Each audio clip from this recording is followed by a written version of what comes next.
say? Honestly, at 1:30. You can say. Well, quick meet. Kevin? Save Jennifer. We are Save live. me. We are live. All right. Well, welcome everyone to the Corporation of the Township of Bonnechere Valley Committee meeting on Tuesday, May 21st, 2024. It is in fact 1:32 p.m.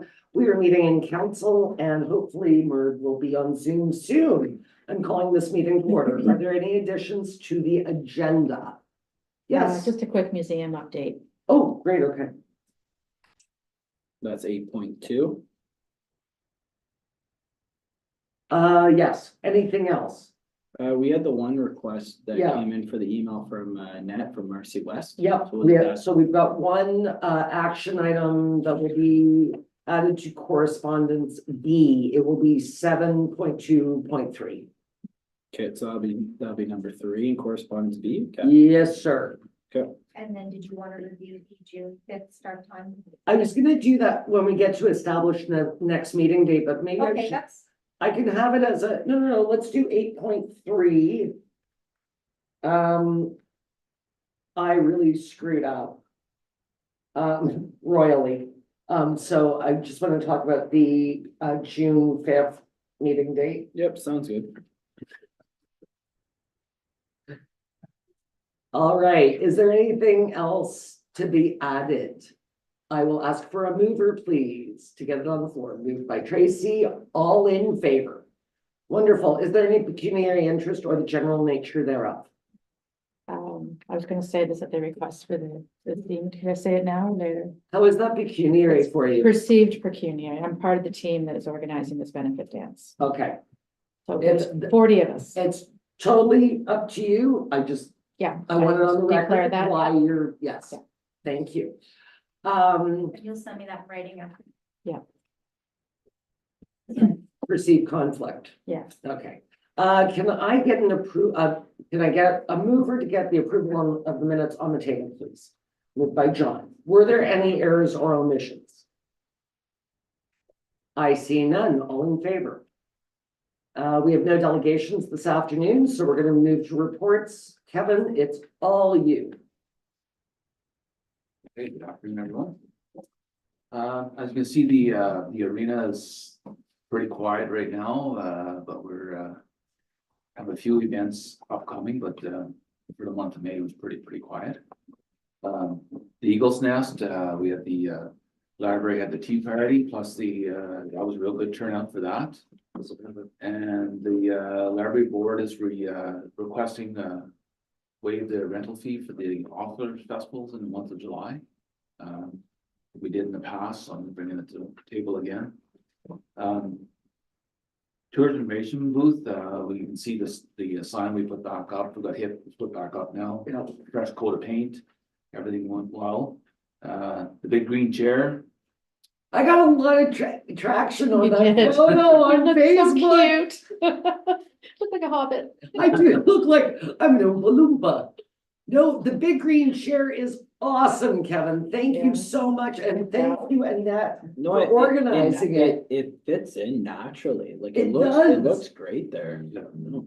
Yeah. It does, but I took some pictures of it. And then I was leaving and I said to Kevin, oh, get a picture of me in it. But I didn't realize that I was gonna look like I'm a miniature. It would be a great social media campaign, right? Getting people to click and share, click and share. Yeah, Yeah. yeah. Neat. Other people apparently had far more trouble than I did getting in and out of those. I was quite nimble, even, I didn't. No even- ladder? I don't, and I didn't even need Kevin's help. I hoisted myself up and then I threw myself Should have off. taken a photo of that. well, no, it's okay. What's I that? should have taken a photo of you getting into it. No, it's great enhancement. No, It yeah, is, absolutely. it's fun. Yeah. Perfect spot for it. Yeah. Yeah, and the murals up, Yeah. Yes. which is really I think nice. there's 5 of them up now. There's Merv. Oh, good. Hang on, Kev. Yep. Let's just greet Merv. I'll show John and Brent a picture of me in the chair. It's pretty, even I thought it was pretty funny. And it's there for Santa when we have our carol sing next winter. There you go. It's only there for the summer season. Oh, are we? belongs to the county, so. We'll have to find something else, right? You are. Like a You're reindeer. right. Well, someone should Photoshop it, it'll make her like an Oompa Loompa. I am an Oompa Loompa. That'd be good. All right. All right, timer. Hi, Merv. Sorry I'm late, but I had a nurse with 1,000 questions. You keep them busy, Merv. Just glad that you've joined us, Merv. Are you in Pembroke now? I'm in Pembroke, yes. Oh, fantastic. Good, we'll dispatch John to go visit you ASAP. All right, thanks. We're just doing Kevin's report right now. Okay, Okay. Thanks, Kev, go ahead. So one thing I did miss there, we're opening the tour information booth on Saturdays and Sundays only until the music in the park starts. Okay, 10 until 5, and I missed that in the report, but anyways, it was open this last weekend, so it was a great weekend to have it open, so it's lots of Great. visitors. wait a minute, I want to go back to the big green chair. Sorry, you said it's only here for the season. Mhm. Yeah. Are we keeping it for next season? We have to ask.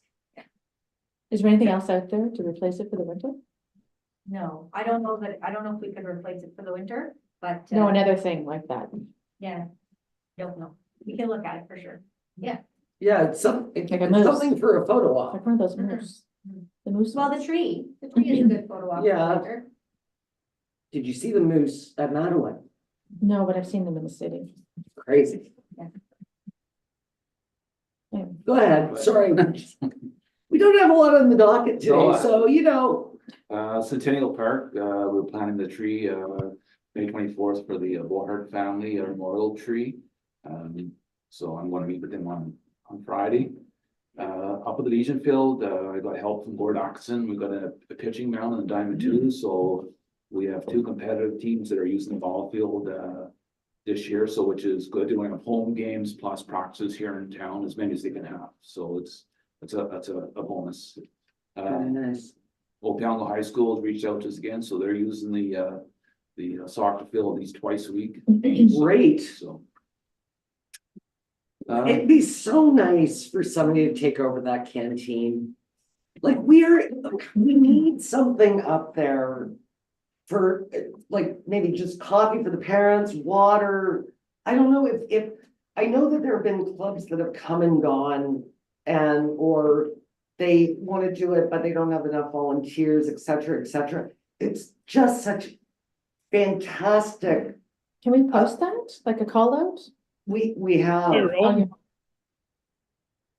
what's that, Merv?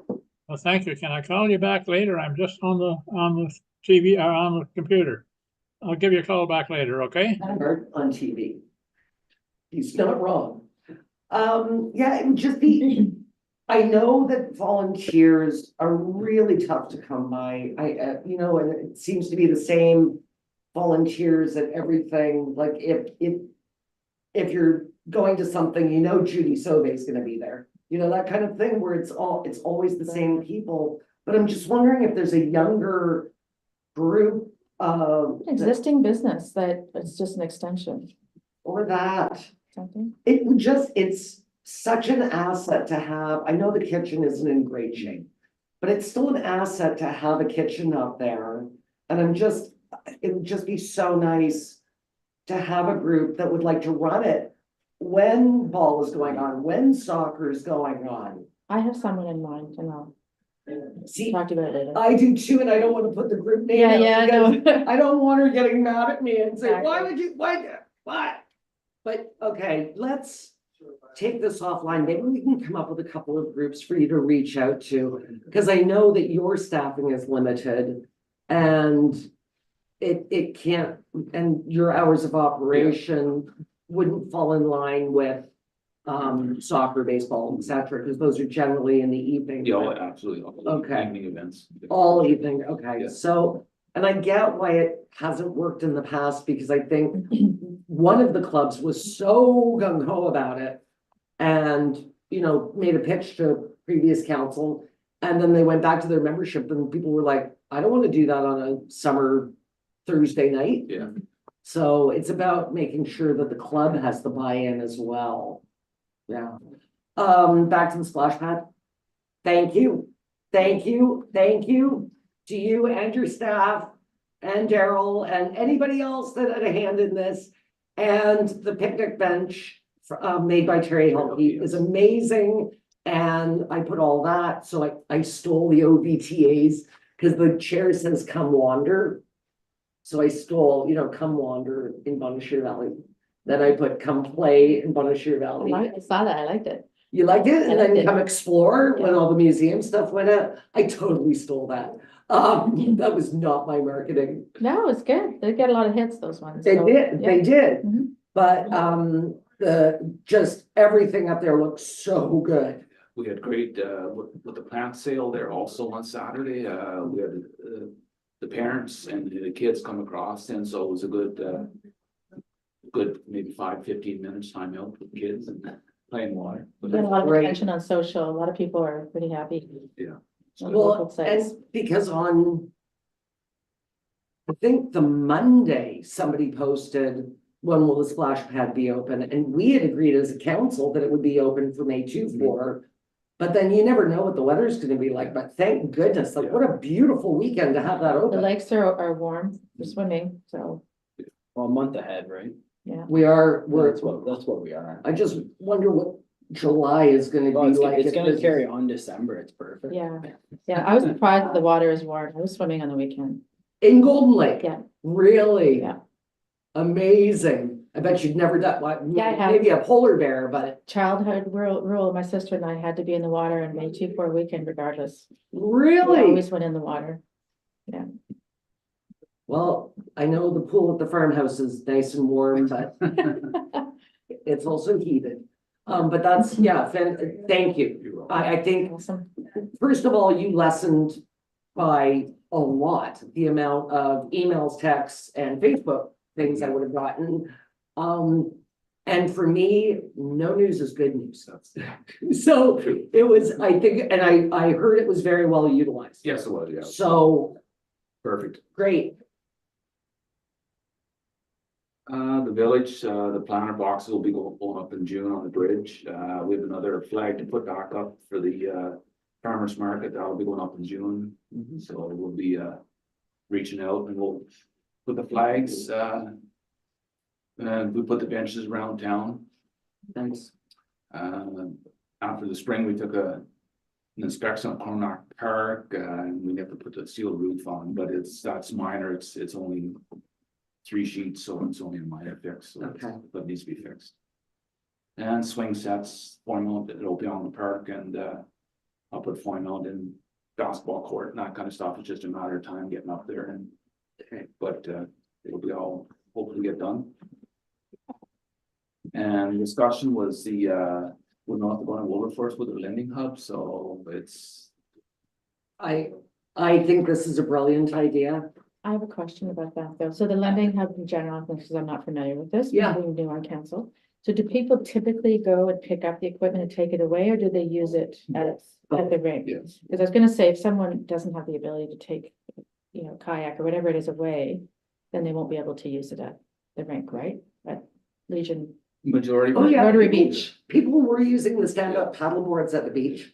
But but if we're doing this collaboration, will all of the equipment go to then North Algona? Yes. So there won't be able to use it here.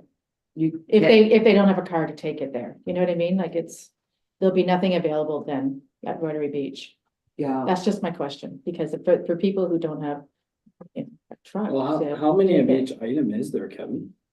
Like, do we have an actual, we would have an inventory? Yes, we do, yeah. Of what we have, so Yeah. like, the thing is, are they asking for all the equipment? I thought there's no surplus. No, it's not Oh, like, okay. there's like 2 of each kind of deal, Okay. paddleboards, stand-up boards, kayaks. and Yeah, that so like stuff. of those 7 items, what were actually rented?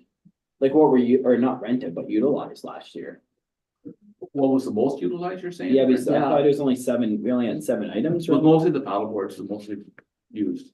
That They makes come and sense. take 2 of them, they Yeah. take maybe 2 adults and 2. Oh, okay, I assumed it was all of it, so that's my Yeah. question. So there'll be something available. Oh, yeah. Okay. Yeah, Okay. yeah, no, I agree. Just wanted to It's clarify. good, well, it's good to flush it out, right, so. Sounds good. So I just want to clarify, because we were meeting with, Sarah and I were the ones meeting with, North Dakota Wilberforce, so we only had, very few. I think we only had very few uses last year, so people don't seem to be coming and borrowing our items very often, and North Laguna Wilberforce and I don't know whether it's because the lake and the river, you know, there's a difference in current, there's a difference in how deep it is and safety concerns and things like that. So their equipment is gone all the time usage, 24/7. Ours was taken away, I think, one weekend by one family, which can still go to North Algonah, get the Yeah. same stuff and take Yeah. away for a weekend, and I think it was used maybe 4 other times. Mhm. So we're talking maybe 4 uses, and those 4 uses can still use them. They're just gonna use them at Lake Dory as opposed to at Rotary Beach, because they're just not, they're sitting there and nobody is using them. I think it's because too, North Algonah, they have a lot of events planned on the water.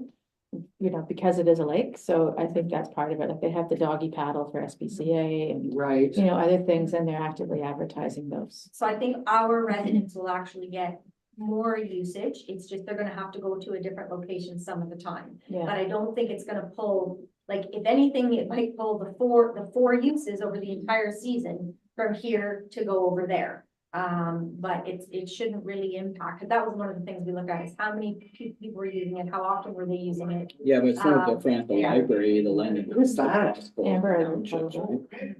Yeah. Oh, no. And the one family that Toronto, borrows it every year, Yeah. it's the same Oh. family, and they'll just be picking up from a different location, but Yeah. that shouldn't impact them at all. So it's available, that's. good. Yeah, Yeah. Sort of first year, the stuff was quite popular being taken away, to your Yeah. point. Yeah, So I've never paddleboarded before. I rent a place on Lake Clear, so I'm gonna come in, grab one or two, go back to the lake, see if I like it. If I like it, I'm gonna buy one, right?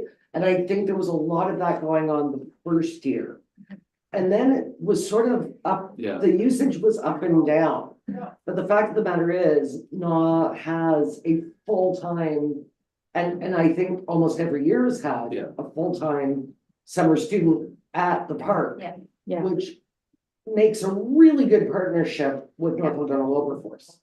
yeah, they put the lake as a priority in their marketing. Yeah. Yeah, For the residents. yeah. Well, they Which also have makes the sense. cottage there. Yeah. Right? so I'm hoping this actually opens the door to more usage for our residents as opposed to less, it's just, yeah, Agreed. just different, so, Agreed. okay, sorry. That's good. I think that's the end of my report. If you have any questions from council? Well, it's just that would have just been staff direction for the library board is requesting we waive the rental fees, so I have no problem with that, it makes sense, we Yeah. generally always have. That's our sponsorship of it. Well, exactly.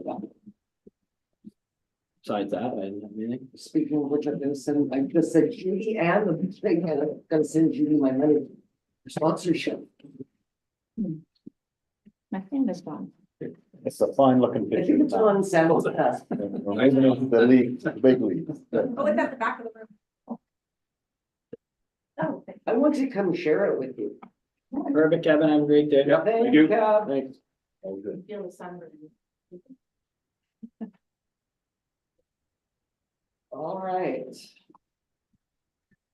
Shine, sun. Oops.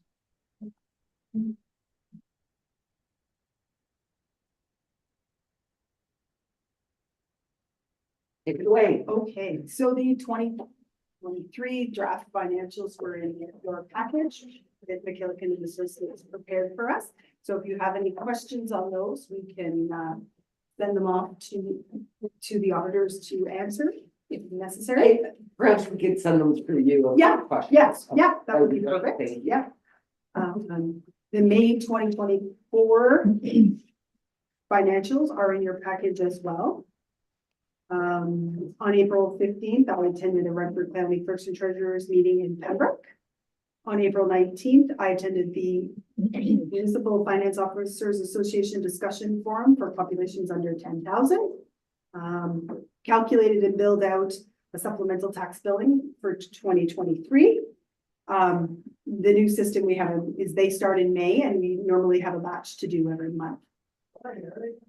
Completed 2 StatsCan surveys. Also 2 tax adjustment reports. There will be a resolution coming forward tonight for your official approval. So one of them was actually an MNRF property that had been put in the wrong name for many years. They have finally got that straightened out. And the other one is for the county of Renfrew to reduce the taxes for the purchase of the new paramedic base from the time they purchased it to the end of the year, because they are also tax exempt. So the unfunded budget amount report was also in your package, and a resolution will be brought forward tonight as well. And then now the 2024 budget presentation.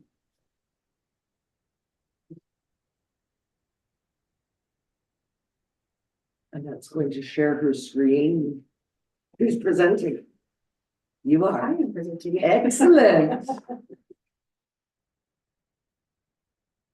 So the Township of Bonnechere Valley municipal budget had a tax levy increase of 7.07%. The total municipal revenue and expenditures for 2024 is $8,518,693, of which $4,071,000 comes from taxation, and the remaining comes from grants and municipal fees. For every additional $40,000 in expenditures, the levy increases by 1%. The township will also collect taxation of $2.2 million for the county of Renfrew and just under $1 million for the Ontario school system. So through taxation, we will be collecting $7,239,608. There were many factors and pressures that affected the 2024 budget. So the Bank of Canada inflationary rate is reporting a 2.9% increase as of January 2024, with affordability in mind. Bonnechere Valley Mayor and Council worked very hard to keep costs down for their residents due to these unprecedented economic times. Other influencing factors include, but are not limited to, decreasing grants amounts from the province, increasing insurance costs that were up almost 11%, and increased inflation at record high, fuel, vehicles, machinery, equipment, road construction, everything that is constantly on the rise. I want this document corrected. Okay. I want it to say staff and council, Oh. staff and council, because we know that there was a ton of work done long before it ever came to this table. So staff. Okay, overall assessment growth is the sum of the assessment changes that happen to the tax base during the year, based on the changes to property that affect its value, such as new construction or renovations, demolitions, and appeals. The overall growth for the Township of Bonnechere Valley for 2024 was 1.51%. And weighted growth assessment increase for Bonnechere Valley for 2024 was 1.16. The taxes generated from the assessment are a key source of new revenue for municipality and reduces the levy increase Substantially. So the overall residential tax rate that'll include county schools and Bonnechere Valley will increase by 4.95%. Residents will see an approximate overall increase of $62 for every $100,000 in assessment on the residential tax rate. And the budget will see an investment of over $1.8 million in capital investments this year. So I think it bears repeating, the provincial education rate did not go up. However, the county levy went up substantially this year with a lot of the same things that Sandra just pointed out, increase in insurance, fuel, you name it. Also increasing the paramedic service to another 24/7, which was an investment that county council believed was very important. So to end up at 4.95% overall, that's an achievement that I think we should be very proud of. I know that it's way more than we wanted, but I think I think we arrived at something that we achieved something good, just not something great for our residents. Because again, I've said this on numerous occasions, that we absolutely, people just can't afford anything anymore. And I have a comment for you later on about the tax arrears. Oh, Go ahead, John. So Sandra, this will be something that'll be available to the public. You'll give it to the newspaper. So I like the fact that you mentioned the insurance went up by 10+%. Would it be valuable to add some of the other, the big costs like fuel going up by how many percent? Like two people do understand that, but sometimes it'd be nice for them to see that number in there. And salaries The too. big I ones would were, think. yeah, Inflation. because those were all things over which council had no control. They were imposed upon us by outside sources, so I liked the 10%, 10.41, I think it was, 10.8. in 4 days, yeah. And I thought one or two of the other big ticket items, you could add those, put those figures in brackets, I would like them. You know, Challenge with fuel is that it's usage as well. So that's a hard metric, Well, it's less than it was 2 years ago. right? To It's reflect the less, Value of it, like it was Oh, $2.20 for like diesel and now you're $1.70. Should technically be $1, but. and agreed, but also the challenge with that. With that number is that it's also, we've had employees that have used mileage, which we stopped, now they're only using fuel. So that might be a very difficult number to come up with. Insurance is easy, insurance is stacked, right? We paid this much, now we're paying this much. But with fuel, it's not only the cost of fuel, it's the usage and how our employees are using it. Does that make sense? right, so transportation costs are calculated differently on Yes, the 2 pages, so I understand that I- that wouldn't be fair. I get where you're coming from, but a calculation of that could be very, very, very difficult. Okay. Just for example, bylaw used to have mileage, then it didn't, then it did. Now it's gone. Fire department and CBO had mileage, then it had a truck, then it went back to mileage. Now Daryl is using the FRU, so I think that would be a very difficult one. That's I fair. think you're looking for transparency, right? When we communicate to the public that these are the things that have hit us in our economy. So if it's fuel, staffing, so increase in wages, just mandatory type of things that go along with inflation, Yeah. right? So I think sometimes, And we you know, do, there's a we do, perception that we're spending money that is just for transparency for the public. and we do list the items that are costly, just not Yeah. with percentages, so I'm happy with that, thank you. Well, and you have to remember also insurance at that 10.8, almost 11%, that hits every single department. Yeah. It doesn't matter which department you're talking about across the corporation, it's ridiculous. And homeowners, Oh, yeah. right? So, I feel like municipal government got hit more than everybody else. And regional governments. Anyway, mhm. but I totally understand what you're saying. I just think that one might be a tough nut to Okay, crack. I'm happy with that. Listing the hits is good, Yes, thank you. okay, so summary of revenues, so taxation revenue, will be just about 4.1 million. Payment in lieu taxes, 35,000, penalties and interest, 100,000. And then we have our Ontario Municipal Partnership Fund, which is a grant, OCIF grant, the recycling grant, Canada grants, other grants. And then there's one more grant on the other page, the Canada Community Building Fund, and that's almost 3.4 million in revenue, those combined. and the Canada Community Building Fund used to be called the gas tax. Yes, Just so everybody's aware, it's a federal. They named it something else so that people didn't get confused. We do not get provincial gas tax. So this is the gas tax for the feds. Thank you. we're taking 150,000 out of reserves.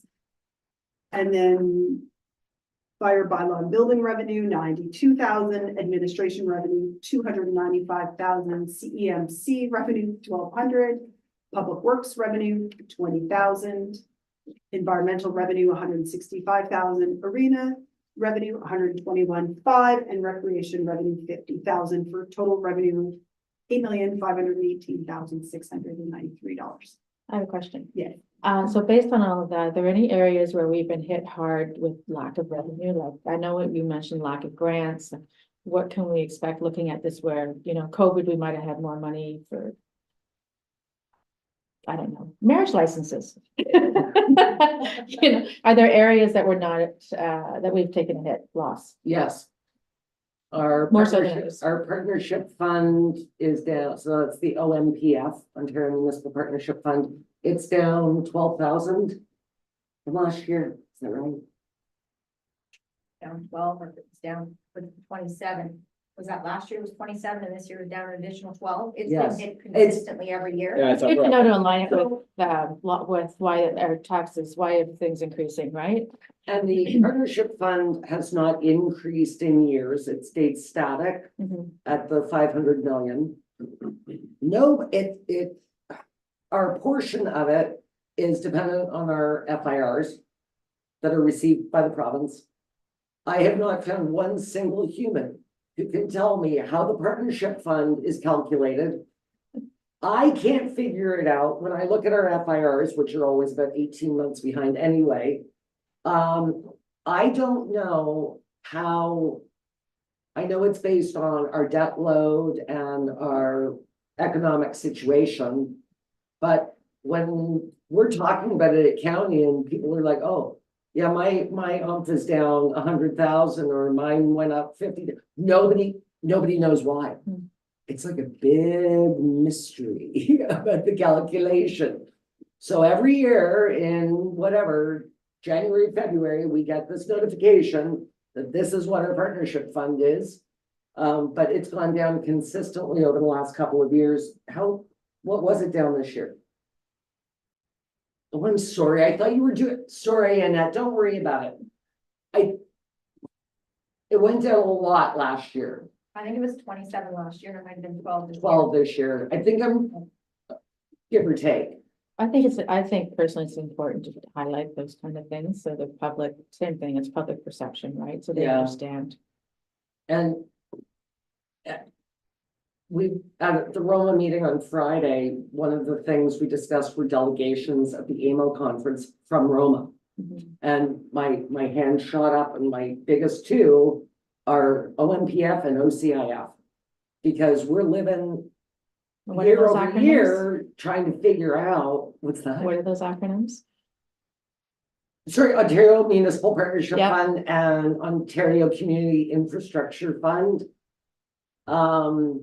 It's OMFA.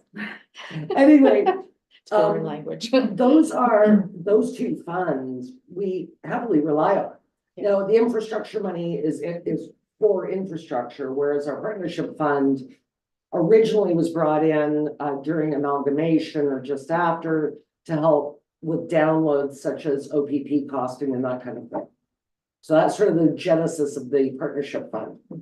The problem is that we're not guaranteed year over year or government over government that we're going to receive these funds. And again, we don't know how they're, which the mystery is real. So when I wish that we knew that this fund was staying in place. It should also be increasing every year from that 500 million or whatever the magic number is. It should be indexed for inflation, etc. But they've kept it static. So that's a huge concern every year. When I get that email and I click on, it's like detonating a bomb. What are we getting? But no, I see your point, but it wasn't a substantial loss this year, but enough, it's about 1/3%. I mean, the data's there when you look at it, it's just, Yeah, for today. the average layman to go through and figure it out. And to your point, maybe in your report, maybe spell out run through clerks and treasurers.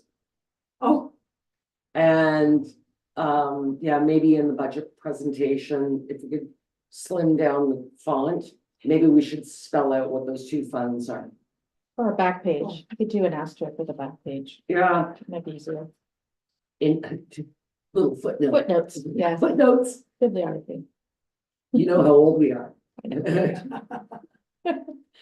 But those are good notes with fresh eyes. I think those are both very, Yeah. you and John both nailed it, like absolutely want to be as transparent as possible. And the partnership fund, that's a big one, actually. Maybe a link to what it is. I don't know. I'm just, I'm always about clearly communicating and, Yeah, you know, give more. you mean not information using rather than less. initializations and Yeah. acronyms? Like this, I don't even know them all, obviously I wouldn't claim to, but this table might be understanding what they are, but general public doesn't. Yeah, no. And I know that when we got our partnership letter, we did talk about it briefly, but not in any great discussion where how it was going to affect the budget being that 1/3% Mhm. and more than 0.5% last year. So noted. And then the next slide shows a pie chart of the revenues by source. So we lost $24,000, this year, Oh, and we lost 11,000 in OSIP. oh, so I had them back. Oh, that's what it was. It was OSIP that I was wrong about. So that's a percent. My apologies. I should really have those numbers in front of me when I speak. It's really good visually because you can see right there. Oh, yeah. Taxation and grants, right? That's 88%. Where we get our revenues, Yep. And then the other 12% is the other. fees. Yeah. and- Yeah. this little thing. That's important to note too, is how much we count on grants. Because Yeah. there are a lot of questions on, I follow the group chats, right? So there's a lot of questions on, where's money coming from for this? And, you notice with the museum one with the murals, this was funded by, Yep. we should be saying it from FedDev Ontario Tourism Relief Fund.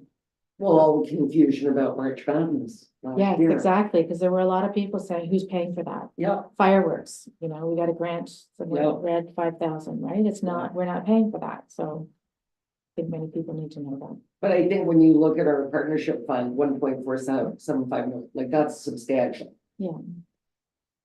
Anyway. Of course, 750,000 of that goes to the OPP.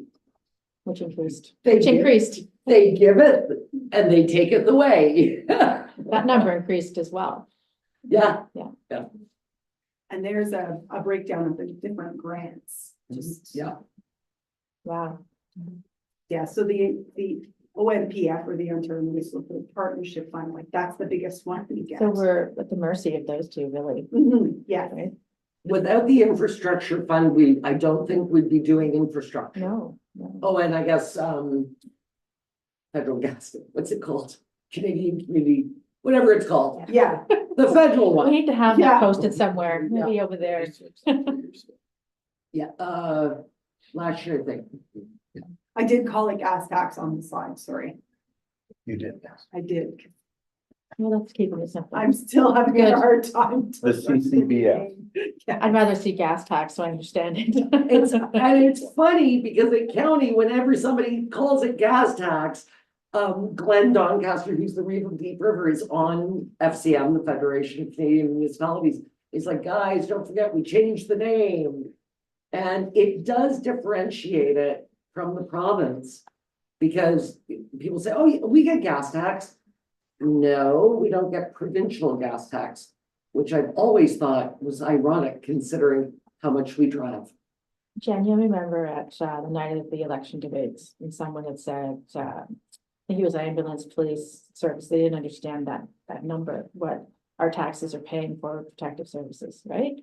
Oh, that was the guy that said that they live on a private road and they don't get anything for their Right, taxes, so. I okay, wanted so to there's that say- number right there, right, protective services. Yeah. Oh, that's not paramedic. No, sorry, I'm talking police, Yeah. and then paramedic on top of that. No, police is in there, but paramedic isn't, Oh, okay, because paramedic is part of your county tax. right, so, but this number is huge. Yeah, Yeah, so 2024 summary of expenses, they're just grouped together really quickly, so general government.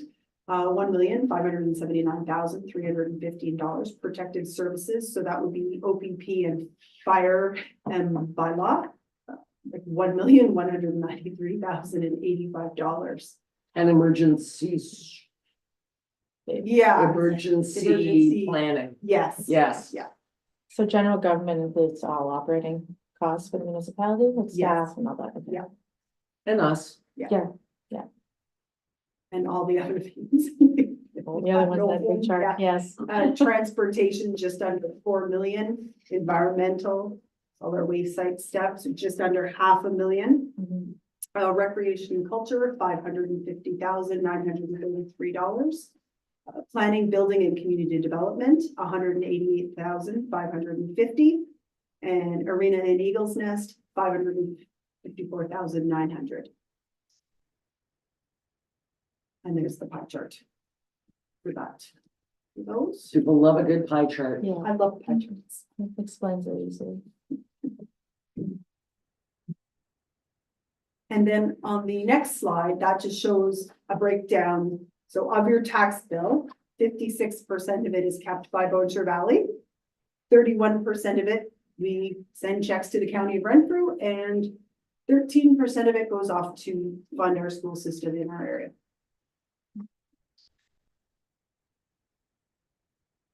And the exciting part, 2024 capital projects totaling over 1.8 million. So we've got Zatto Road reconstruction, 2.3 kilometers at 1.3 million.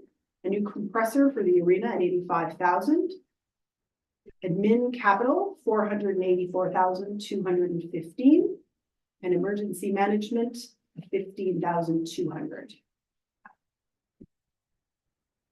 So overall, 7.07% a levy increase and a 4.95 residential tax rate increase from last year.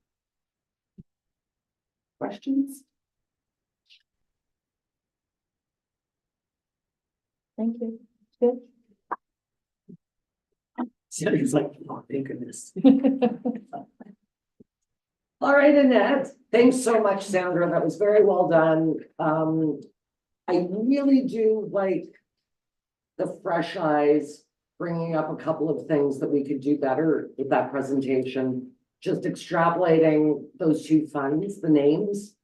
And maybe in your initial, these are the debacles that we had to deal with.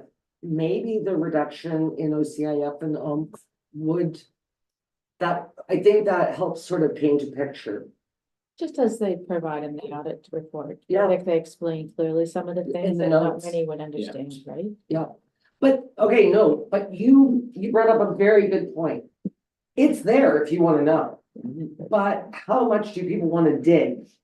We don't. Like, we're gonna That's tell quick. you upfront, we're down, 1% just in those two funds. And those funds directly affect our ratepayers, There's a story right there. right? Absolutely. And let's remember, those funds, you pay for those with your income tax. So it's your money coming back. So I think it's worth we lost this in 2024. Much like the increase to the insurance Mhm. across the corporation. I'm not sure if I go down the road of staffing. I think you get into some privacy. You could do a percentage, I guess, but I Yeah, I still would just think- say a percentage that, Yeah. that increases for everybody, right? Most corporations, unless they're not providing their staff with an increase. You Yeah, can expect it though, year over year, typically. I don't know. Anyway, Again, that falls under the effects that are out of our control, because those are negotiated at a provincial level between the employees of all municipalities. Those No. increases, no, those No. are ours. No, so we have a grid, and you are correct, it is a provincially mandated pay equity grid. But no, we are not provincially, the overlords do not make us give anything. But our non-union staff are based on our union staff increases, and as you know, today we've got a closed session to go over union negotiations. which will affect the entire corporation. Have there typically been increases year over year for staff? Yes, That answers my question. but generally it's the COLA. Sometimes it's a bump up without the COLA. Sometimes there's market pressures. Yes, What's COLA? cost of living. I'm gonna stop doing it, I promise. I'm just. I am- teasing you. no, I'm I'm- just teasing you. No, I'm gonna stop because, again, you know, I forget that people really do watch this now and we speak in like shorthand Yeah. that isn't helping people at all. Kind of like tweeting messages. That's right, that's Yeah. so, anyway, yes. That's why Tracy and I are here. That's, Keep keep you on- me in Keep me on line. the ball, man. Well, good job, but I thank Sandra because this is what these 6 pages are what I need to look at next time I go in the food land. Right, That's when someone will ask me, what about this? right. Oh, you're talking about food costs. Just a little better equipped to tell them why You're gonna, things the so way you're they gonna are. carry those with you as you grocery shop? Well, maybe flashcards. That actually, they're very easily broken down when you think of it in that percentage. Yeah. Right? Ups That- and downs. Yeah, but if you keep in your mind, 1% is $40,000. I like that figure, Would, but it was $37,000 last year. yeah. Yes, John, I was listening. that's the way percentages work. This is like reach for the top. No, I think you're out, Sandra and Annette have outfitted you with exactly Tools. that, the nitty gritty of the budget. Without going down the path that we did, where it took us an entire day to get to a number that none of us wanted to get to. But we did, because we knew that there were certain things that had to be done and that we were losing money on the other end. So I think that it is an excellent document. I'm just thinking in terms of what you two have said about, you know, what are these two funds with the initials and the fuel thing, I've got to mull, but I think that would be a very large task. I agree. I think you can cite that fuel is increased again. You could add a link for more information. It doesn't have to be onerous. In the No, report. I'm thinking in terms of a snapshot Oh. of that first page of this is what we dealt with, Mhm. as opposed to making people do a deeper dive. So, but fuel across the corporation again, isn't just gas, you're talking about diesel and propane and heating, like, it's a lot more than just driving, but it is usage. And we had a fairly warm winter. So I'm not sure how indicative, I don't know. I don't know. I think the thing is the budget ended up where it is. It's like, and it's gotta be reflective of our actions moving forward in the sense that it's like $60 per 100,000 is a large increase. So the thing is anything on our end, we just have to be reflective of that, our decisions in the future. Like just, and all I'm saying is like, so when we're talking about like revenue, for example, it's like, well, maybe us as a council, so like, for example, we talked about the library lease. It's no different than looking at a recreational lease with other municipalities. So you're talking about revenue, and that's outside of our municipality of things that we can look forward that could lower the percentages, no different than our fund was reduced by 1% between the two. It's like we can try to mitigate that as a council to be proactive rather than just consistently Yeah, cut. just Like that's the thing 40,000 is a lot to make up. No, 100%, and that's why us, like, we've talked a lot about your tourism strategy and things like that, and sometimes simplicity is best, having the cleanest streets, having the best, most caring people and everything like that, from nicest parks, and that's why, like, we'll talk about the Brunel's document as well, and correspondence as well, but I think it's like, you look at it and be like, hey, that's why you need people to move here, develop here, do stuff, because that's what offsets to be able to keep your taxes low. Yeah. And that's the thing, and that's why as a council, we have to be proactive on that side, and be like, hey, how can we? What percentage do we have to, or how many people do we have to move to the area to keep that percentage, so you have new people paying into our township? And that's why I think that's why, it's like, when we're looking at it, it's like, yeah, we already know, like, be a recreational lease, library lease, or however a negotiation wanna do, get a water sewer agreement, that gets us ahead.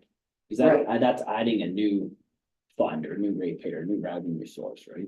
I But think. I think it bears repeating that $60 over 100,000 is all the taxes. Yeah, 100%. It's not Bonnechere Valley. Yeah. Okay, I didn't want somebody to take away that it was just us. So Go ahead, as, Tracy. as a, fairly, not, I can't say new anymore, new to No, municipal you government, can't. new to municipal government.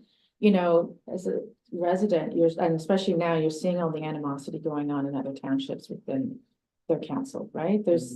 I'm not gonna name places, but I think it's important, like what I was impressed with joining here was how diligent we are at keeping the budget so lean. When people get online and say, oh, we need a boardwalk, or we need X, whatever it is, they don't realize that, well, that means an extra body, staff, right? And all of the other services, community development, all of the expenses that go on to that.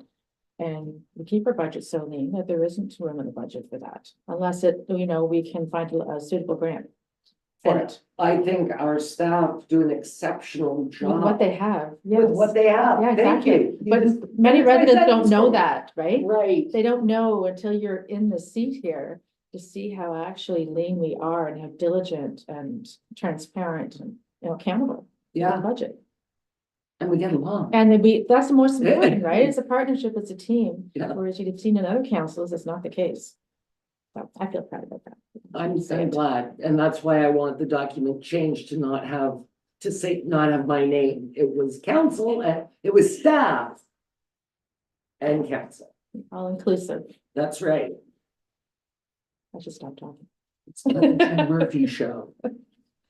Oh, did anybody have any question on the financials? We let you go over there and nobody said anything. I think we talked through it as we were going. You're good? Everyone's good? Yeah. Okay, great. Going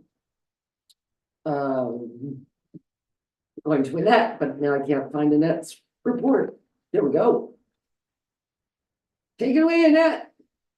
So I just included the presentation by Nick Nanos at Algonquin College on April 23rd, because I did think it was very interesting on sort of, he went through the history of rural Canada and where we are today and things like that. So it's there if you want to watch it. It's only about 45 minutes long. I didn't care It's for very it. interesting. Really? I didn't think it had enough rural. Okay. I'm sorry.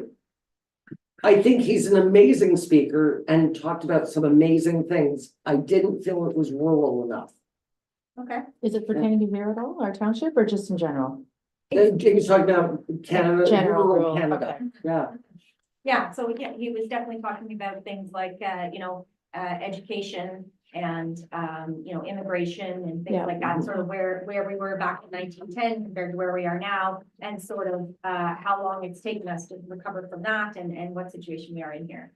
Anyway, I thought it was an interesting, presentation. So, but was it specific? I thought it was gonna be a little bit more specific to Renfrew and Leonard County myself. so did But I. it wasn't specific Okay. here with Canada as a whole, but there are some interesting stats and data in that presentation. And like I said, it's only 45 minutes. It's not too long. I actually took some photos of some of the things that he, The presentation, Yeah. yeah.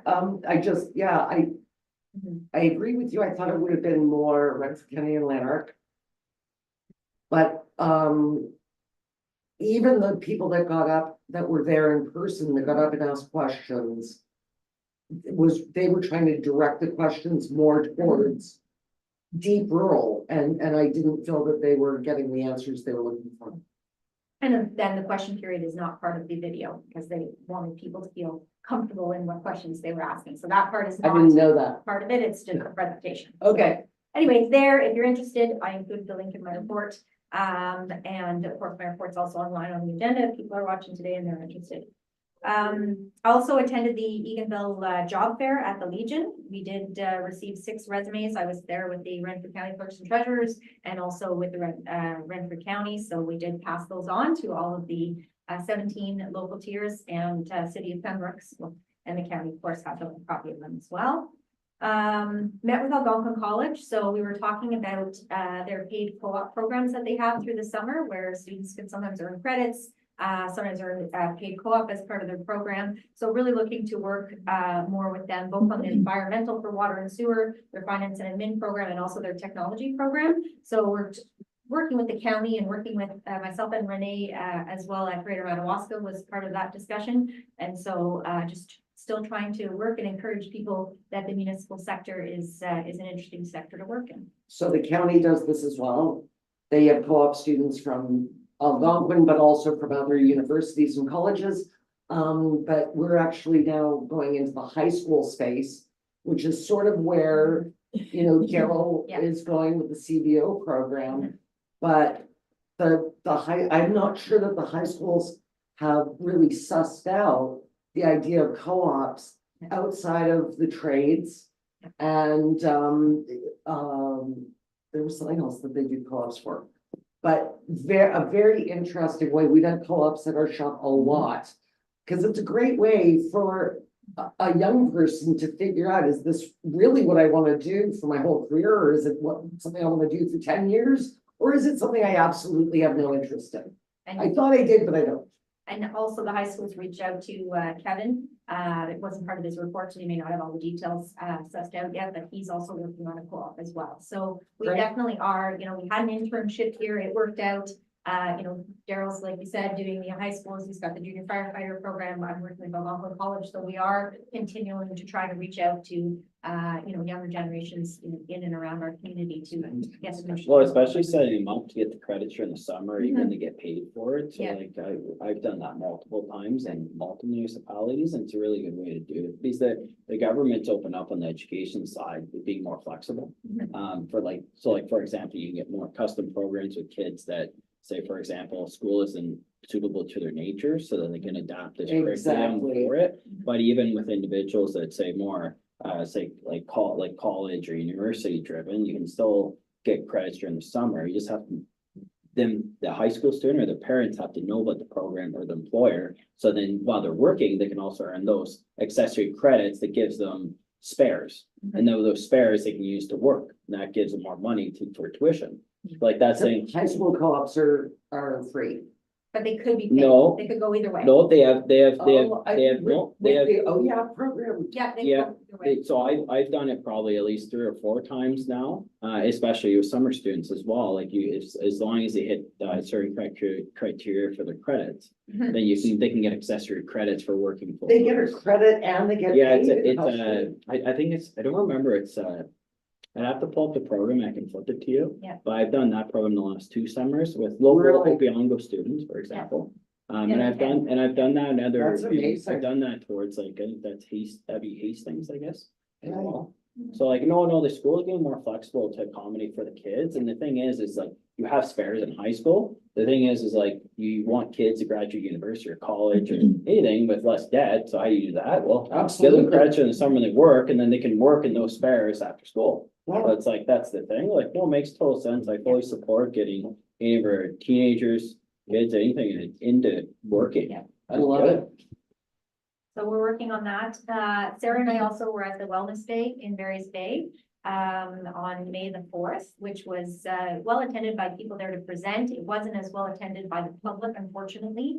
But you know, it was a good networking opportunity. I did get a really nice follow-up email from Sue Rupert as well. And you know, we connected, she's at the Training and Learning Center, and we connected with her and also the Bernadette McCann House. So it's funny because even these service providers don't always understand what the other services providers provide. So, you know, the Training and Learning Center is not just about coming in and upgrading your computer skills or applying for jobs or things like that. They do work with the community for if you needed to fill out an application or if you needed to figure out how to get, you know, your whether it's a criminal record check or whether it's a, you know, anything else that you need to do the paperwork. But the Bernadette McCann House supports people in need with, you know, maybe tuition or books, or they might pay the application fee for that. So the Training and Learning Center might do the application, but they don't have donation money to give to the fee, but the Bernadette McCann House does. But they have free training. So if you want to come in and upgrade your Excel and your Word and your Outlook and things like that. So they have free training there. So maybe you're already employed, you just need some a little extra assistance, then that is available to you. So it was really neat seeing the different organizations working together and kind of going, oh, so I can provide that and you'll provide this, and it was setting up everybody for success, so. You were that connecting the was good. disconnected. Yes, yes, I was the unifier. There, that's true. I'm gonna get you a t-shirt that says that. Um, Unifier. There's a whole background story to that I'm not. Enabler. That I'm not gonna put on YouTube. So, Unicorn, the unifier. yeah, unifier on my unifier. But no, I think that even when John and I were at the Echo Center and we saw that with some of the vendors. You know, as the people that are going to these trade shows turn over, they don't realize that this operation does this. Well, that fits perfectly with the grant that we got, and we saw a lot of that. Didn't even remember what that was. Was that their Wellness Day? I think It so. was, yeah, Yeah. it was at the senior center, but it wasn't solely seniors center. Sorry. And then, Jason and I participated in the collective bargaining, May 13th and 14th.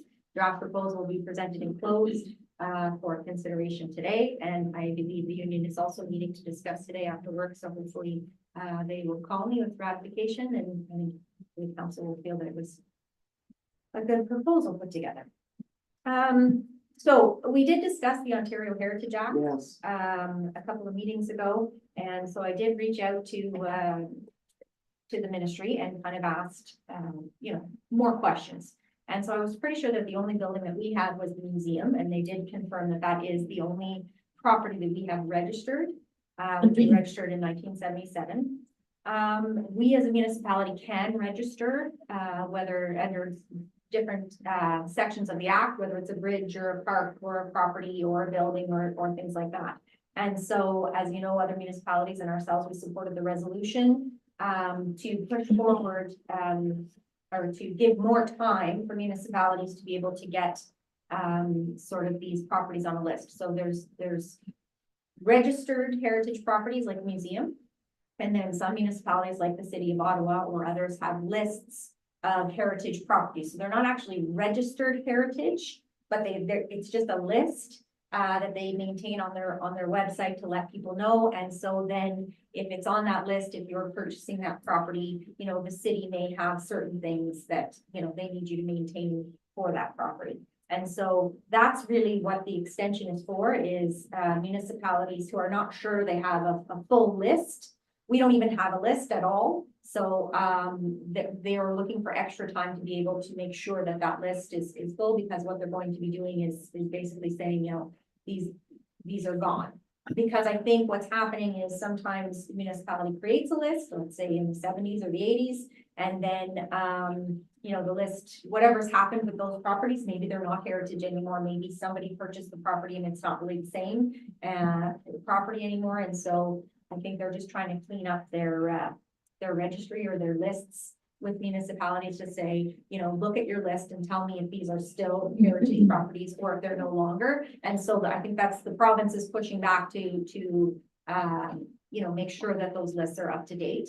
And so municipalities are pushing back to say, well, can we have more time to be able to do that? Because some of us have a lot of different properties. So that's kind of, so can we make other things heritage, bridges, churches, things like that? We can. And so that's something that if we want to do, we should be looking into, because Can we just come back with a list of what we think should be on it?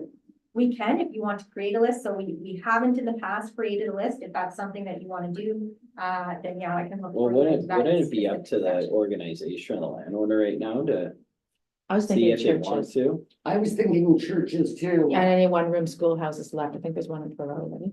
So you'd have to give the property owner notice. No, the like- whole process. No, but like, that's the under thing, section. like. Yeah. Like you look at, it's like, for example, it's like up in, like St. Peter, their church, so that would be United Church just got turned to the municipality, so the municipality now maintains it. As an Okay. example, so like, the thing is like, I just don't wanna create, like, so they're updating the list, in my opinion, they're updating the list, probably because there's a lot of underutilized properties that no one's renovating, because doing a heritage property, if they have an overabundance of them, our municipality, in my opinion, doesn't have as biggest problem, but like I know, for example, in Stittsville, where I grew up, while their downtown core is never renovated because you never renovate any of the heritage There are buildings. rules. So there's a lot of Yeah. rules, there's a lot of limitations, so we're talking about red tape and building housing, it's like, I don't think in our area. You don't have that, you can drive through Eganville, you can drive through a lot of other ones, but there is properties where. You want to call the owner on or anything like that, then sure, but I think, I just don't think we have as much, like, it's up to the Yeah. organizations, they want to register, if not, we're hand tying them. To renovating a certain way, looking a certain way that they might not be able to afford, I was So thinking it's a- just churches. It's a double-edged sword. it's very So expensive. you designated a heritage site, and that's great if there are grants. But you were absolutely correct. So when we looked at it it would have been Bromley at the time, that I was in Bromley. The designation is lovely, but there were rules about, there's a wall with horsehair and glue and Mhm. they want you to leave a little section and it's not Bromley's thing, it's the Heritage Act. Mhm. So I think what we do, let's table this, we'll come back, if there's a property that you think, Mhm. then maybe at that point we reach out to whoever the custodian is. Yeah, we have to follow the section, like there's a whole Yes. process in it, because if it's not a property we own, we have to, yeah. there's a- Well, and I think there's also like, the thing is like, you can look at some of your, so like churches, for example. So you designate a church heritage, for example, but Yeah. that church association. Need to maintain the congregation's gone down so much. Well, a lot of the time they'll sell off their land or their church and happened, stuff like yeah. that, and it goes into the community, so going back to their needs. Like you see that all the time again. The thing is, if we hamstring the church, some churches by doing that, then you eliminate the money they would utilize for their mission as well. Oh, Like yeah, that's, no, and that's you what I'm have saying, to I be- just would never want to, I don't think that it should be. We should approach, Yeah, if there's other organizations, not tell them, and that's where that's. where I- you wouldn't that's do it without the, Yeah. No, and that's, custodian's and that's approval my, and anyway. that's my the big, that's my, board. well, but you've seen that in other municipalities where they'll designate, you can designate a property. Like, and that's the biggest thing, I don't want to move in that direction. We don't work like that. I was thinking of it, actually. Yeah, I was thinking the Anglican Church because it's one of the few that hasn't burnt down. Well, it did way back, but Well, as Annette was Or talking, I was 1911. actually thinking about that, like, I'm part of that church, so I'm a little bit more Yeah. biased. anyway, something for us to think Yeah. about. Yeah, so just the question came up on what could we declare and what were the processes, so there are different sections of the. No, and as long as we're united on that, we're gonna be willing partners, not just mandating. Yeah, No. we never do that. No, but that's the thing, it's like when you put legislation in or Heritage Act, for example, that's the biggest concern with it. Yeah. We have to be in collaboration with the. whoever So there are else. options and there are processes, and if we want to look into it, we can certainly do that. Okay, Okay, the just know, vacancy. I'm embarrassed that I even asked you about this now. Well, This is terrible. it's information to have. No, Uh, So I apologize. I actually think that we should be proactive on it and actually write a letter in opposition against it, because I think it doesn't make sense. Well, you don't have to put it into place, right? There's. No, very I know few- that. For us, There's only. this isn't the federal one, this is for us. I know, but we should write one to the federal one saying that it makes. Oh, no sorry, sense. yes. Yeah, no, two different things. Yeah. Yeah. Two different things. So yeah, that one is, yeah. This is something that a municipality This is should just- decide to put into place, which, some cities, like Ottawa and Yeah. Toronto have decided to do. And so there's the information about it. Just so you're aware, if somebody does, I know when it first came out about, I'm gonna say 2 years ago. Yeah, We did receive quite a few calls Mhm. from residents. I don't know whether they lived in the city of Ottawa and they had a cottage out here. But they were very concerned about it. So I know when it first happened, we had quite a few people call and, every person I talked to, I said, no, there's no direction from council for us to implement that here, so you don't need to worry about it. So, that's the response that I've given. I maybe received 5 phone calls on it and that's it. But just, we're looking to see the information. I on don't it. like it. There it is, It, and we don't have to this do was anything with it. my silliness, just so you're aware. When it was going on with, the city of Toronto, just the snafu that happened there just recently. Mhm. I asked Annette about it, but it's ridiculous. So Well, let's, Well, on both. let's just blow On that. both federal and municipal, it makes zero sense. To And- designate a policy, a good example is a fair bit of Canadians go down, say, to Florida or United States or anything like that. So the thing is, it's like. What another country can 100% just tax the exact same as what we're doing in the municipality, and they do have other ones, but it just makes no sense. No, You're just taxing for a reason to tax, and just because you can, just doesn't mean you should. No, I was more interested in how it, like you were just talking about revenue tools. I was wondering about this as a revenue tool, but now I realize Oh, no, you're just It's- taxing, you're it's just. no taxing revenue people. tool. My good God, the amount of staff time that can go into it. And I don't necessarily want a registry that then the feds can use. Well, no, it makes no sense. You're just It's- taxing, increased taxing, where everyone's gotta go back to what's the main issue? The issue is supply. So then create more This- supply and better This supply. would be an area rated tax only for those that have vacant buildings. This would Yeah. not be an overall tax levy. no, No, it wouldn't. It'd be for vacant. They have their stipulations. Yeah. It makes no sense. Just sounds like a job creation thing for government and. it Yeah, makes no, sense. it's, I think it makes sense in the bigger cities, for the crisis that we're in right now. I mean, the city of Ottawa is making millions off of it. But I think they have people that live there that have, 6, 7, 10 homes. right.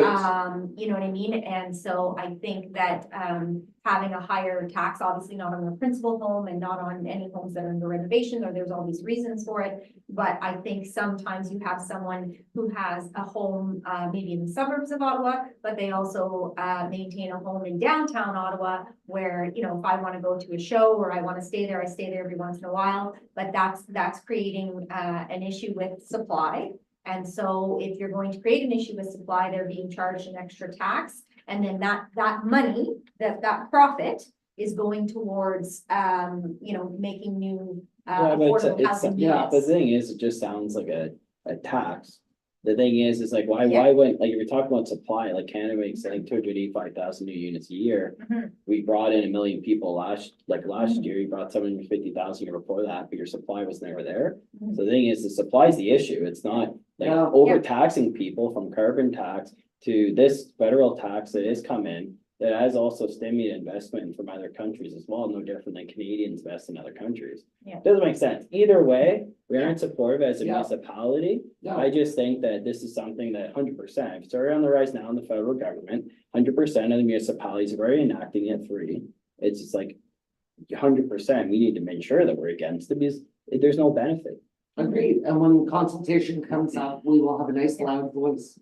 Yeah, and that's the federal one, this is the Yeah, provincial, yeah. So anyway, that's the information that I have there. I agree, it's not, for a municipality of our size. And the fact that we don't do community housing, now the county does, we could donate any revenue that we made to the community housing. Through the county, but I don't think we're gonna make any money, because I think the cost of the program is gonna be, That's it. whatever we make, so it doesn't, No, yeah, it's not it's- very helpful. Just It's silly. like stickers, I it's like apologize. stickers for a vehicle, it costs the exact same as having the program as it does the cost to staff it. Yeah. And I'll just get rid of it. So, the next part, so the facility rental policy, so I did attach, a draft policy, not a draft policy, I did attach another municipal policy to my report. Yes. And when reviewing policies, so I did notice, not only, do they restrict certain, people from renting their facilities, but they also have certain things where guidelines for when they are giving their facilities for free or at a reduced rate or things like that, which we right now bring to council on a case-by-case basis. We're like, we've had this request, what do you think? And so council's just deciding that on a case-by-case basis, whereas they have very specific things set out in the policy that says, for this type of thing that's to the benefit of the community or that type of thing, then you can go ahead and approve it. So then if those requests did come in, then Kevin and I could have a meeting and say, does this meet with the council policy? Yes, it does. We don't have to bring the request forward. We can go ahead and approve it ourselves. And then So, it's apples to apples and oranges to oranges. yeah, instead of a And case. instead of case by case, where then we are saying, did we do that last year? Did Yeah, we, yeah. right? Every year, we say Yeah. the same thing. Mhm, I found the Leeds one very interesting, mhm. but very prescriptive. Yes, yes, and some of them are, so there was I could have attached so many, there was multiple, different ones. This is the one that I found that kind of like, okay, well, this kind of addresses both things. But yeah, there was all kinds of them online. So if there was something, specific that you liked, something specific you didn't like, I can certainly continue to do some research and come forward with a policy, which both restricts and permits use, and permits, because right now we can't waive the bylaw by ourselves, but it says when we're renting the facility, this is the fee we charge. Right. So we have to come back to council, every time, but if council passes a policy that says staff can be delegated the authority to go ahead and approve these, under these reasons. Now, we could still get the odd request that, ooh, this doesn't really fit, where we have to come back for some staff direction, but it might take, it might take, like, so one specifically says if it's for like a local group. Yep. So that would be like the library, the Rotary Club, that, we know automatically when they ask for it, this is free of charge, it's in the policy. Specifically if it's for a fundraising for, community events, or if it's programming that benefits the community. But they are also very specific about, if you're making revenue off it, so if you're charging, you know what I mean, then we're not gonna give it to you for free, regardless if it's for like this. So, we'll look at your revenue, we'll look at your expenses, but there are very specific kind of, But we're getting, we've got a request on the table right now. So we're getting more and more and more, and we all said this at the last meeting. But then it got misconstrued, I think, throughout the township. What we were trying to say is we should have a policy for that facility, period. This had nothing to do with the person or with the organization asking to rent the facility. So I think this would be really good that unless it's a very unusual situation, that these requests don't come to council, that it is cut and dry. Yeah. And if you're going to have an event at the Eagles Nest or on the ice service, you can go to our website or you can come in and ask our staff and they can say, what is the event?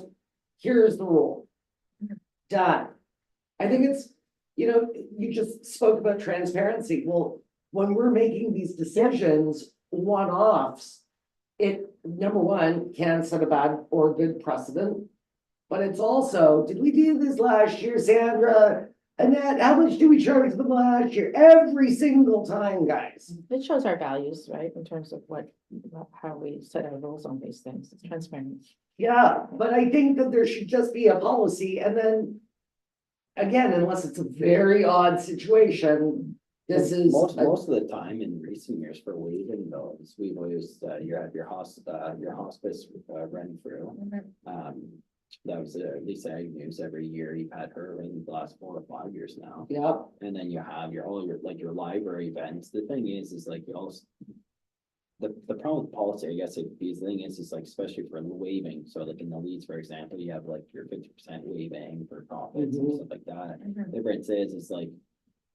It kind of depends on what our calendar year is gonna look like, right? Like if we're waiving every single weekend, your recreational revenue, you have no revenue because we waived it. right. So like, that's the problem I have with policies sometimes is like, there needs to be stipulations within, it's like, how many events are we gonna waive for the library? Or what is the actual percentage or the amount of money we're willing to waive? It's no different than if I have workers that want stag and does.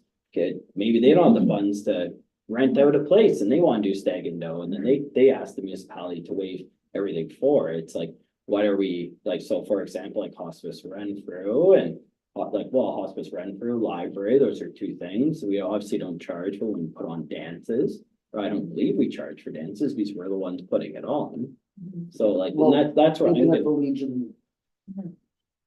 Or are they at the Legion? I Yeah. thought there was at the Eagles Nest. No. Why did I think it was at the Eagles? I think it has. They were, but Yeah, not- previously, not not- lately. Okay. I would add to that, sorry, Annette, is that what is the cost benefit to our residents when we get these requests, right? So any benefit events or hospice, it's a community event for all to enjoy, whereas we don't have the staff to throw or the money to throw on these kind of parties, right? So sometimes I think it's a win-win for both when we're So giving free space. there are a couple of other things. We do have, okay, hang on, let me organize my thoughts here because I don't want to be misconstrued again. I think a policy is necessary. I get where you're coming from. And when it's our own internal, it's kind of a no-brainer. But it's exactly what I said earlier, that is our donation in kind, or our sponsorship is actually a better word for it. Yeah. It's our sponsorship of the Lisa Sharp Memorial. It's our sponsorship for hospice. It's our sponsorship for the Authors Festival. I get where you're coming from, but we also have to remember that at these events, we run the bar. Mhm. So there is revenue. Yeah. Whether we have a rental fee or not. So I think we need to keep that. Well, and that's why the thing is, we're in your policy, I think, like, the thing, so like, when it comes, I guess the thing is, you wanna know what the numbers are. Like, if it makes sense to waive it and you have no bar sales or anything, and you're losing money for an event, Mhm. but it's nothing, You think an event around here is dry? well, you never know. Authors Festival is fairly dry in all fairness. It's not just tea they're serving. It is a dry event. Yeah. Yeah. So like, that's where I'm more. Oh, even at the Eagles Nest, is it Well, dry? they, I mean, obviously, they've when I was had at St. they've had James. they've had it years where it hasn't been, they've had years where it's like, it has been. Just like, depends on uptick, right? So I mean, we could. All I'm saying is we should just look at it in generally and being like, hey, like on these events that we did waive the fees, like, I'm not saying we put a lot of staff time into it, it's kind of bottom of barrel list, to be honest, but I think it's something we have to look at moving forward. It's like, what's the intention? I think as a council, what is the intention Yeah. for the Eagles Nest? Do we want it to be that community hub that people can request in and waive fees for, or not, right? Like that. But that's exactly what I'm saying, Brett. But like the library, for example, like I really want, I think our council is gonna renegotiate that at least this year. But the thing is, you can have stipulations, like at what point, that's a shared voluntary union event. So what is Northwood Bonus, for example, role is gonna be? Like, No, and that's where, and I think that's where like, a lot of things has to differentiate it. I get where you're coming from, where they're both a shared service, actually. Yeah. But I was going down the road of a policy because it's exactly what John said at our last meeting, where he said, if you rent to one side, you have to be prepared to rent to the other. Well, it's. And so having a policy where we say, you know, I like the prohibits political parties or candidates. I think that's obvious because quite frankly, that you're not supposed to be campaigning on township property anyway. But I think that, this would just give us something to hang our hat on. Do we want to rent the Eagles Nest and the ice service? You're darn right we do. Should it interfere with an event that's a paid for event, like a wedding reception? Absolutely not. But I think when we get these requests, the first thing Annette and Kevin do is they say, do we have an event for that day? Because if you don't have a wedding or a bridal shower or a stag and doe booked and it's a month out, you're not renting the space. So I think that staff, giving staff delegated authority with, this one's a little prescriptive for me. But giving staff the delegated authority to make these decisions based on whether or not it's been rented, whether or not this fits into our timelines, and maybe there are gonna be times that Kevin says, absolutely not, we've got, Jack and Diane's wedding on the ice surface that night, we're not renting the Eagles there, we're not giving the Eagles Nest, that it's up to these individuals to choose a different date. I think that that's really what staff is looking for, and right now council's making the decision, and that's fine if we want to remain that way, but if we want staff to make the decision, what we're looking for is what is the intent? What is the intent for the Eagles Nest in the arena? Like, is the intent to have it available for community events and not to be subsidized through the residents? Or is the intent you know, that it is a rental space and we're only, like, you could even Brent, where you were saying, like, how many times are we gonna do it a year? Like, Well, maybe, it's maybe a we're only budget, it's a approved. budget amount, Yeah. for example, like this is how I've looked at it before, it's like. It could be a budget amount at council's discretion, like I have no problem with the ask coming, coming to council. Mhm. And the reason for that is because we don't get, in my opinion, like, we don't get a significant amount, like, look in the last Mhm. 4 years, like. Yeah, we talked about one previously, we have one request coming in today, I don't know, it just adds conversation, we're on a very busy meeting today. Like, in all fairness, it doesn't, we spend more time on it, than I think that maybe we should, but I think it's fine, it's like, hey, let's discuss it. But I guess, like, I don't mind it coming to council, Okay, like, that's the thing, I also, like, it doesn't make a Oh. difference, it can be a budgeted amount. Like, if we wanna wait, it could be if we wanna. But that's if we not wanna fair wait. either. No, but if You we can't have, budget an amount and then you run out of money and you say to somebody that wants to have a thing for prostate cancer in October, no, I'm sorry, we've already given it out. You know, the budgeted amount for this year. yeah, you'll have to look at next year. Yeah, that's not fair. well, That's not fair. well, it's an option. Because well, we would never have known about this one coming, Yeah. right? So. And we might not spend it, But what if we have? and sorry, it says no. Like, no, like, that's what I'm saying, it's like, you can't sponsor every weekend, you can't sponsor every event. So, Well, like, I know Whitewater, you have to have your request in by a certain date, and I don't know what the date is, but I don't know if it's the end of April or whichever, and then that's it. Like, what's approved as of that date, they don't approve it, sorry, you missed the But deadline. there again, what if something like this comes up? They would say, I'm sorry, you'll have to pay for it this year. Yeah, yeah. I Oh, think you could set a criteria, just like you do, you think of a grant application, you know better than anyone, that you have to meet certain criteria.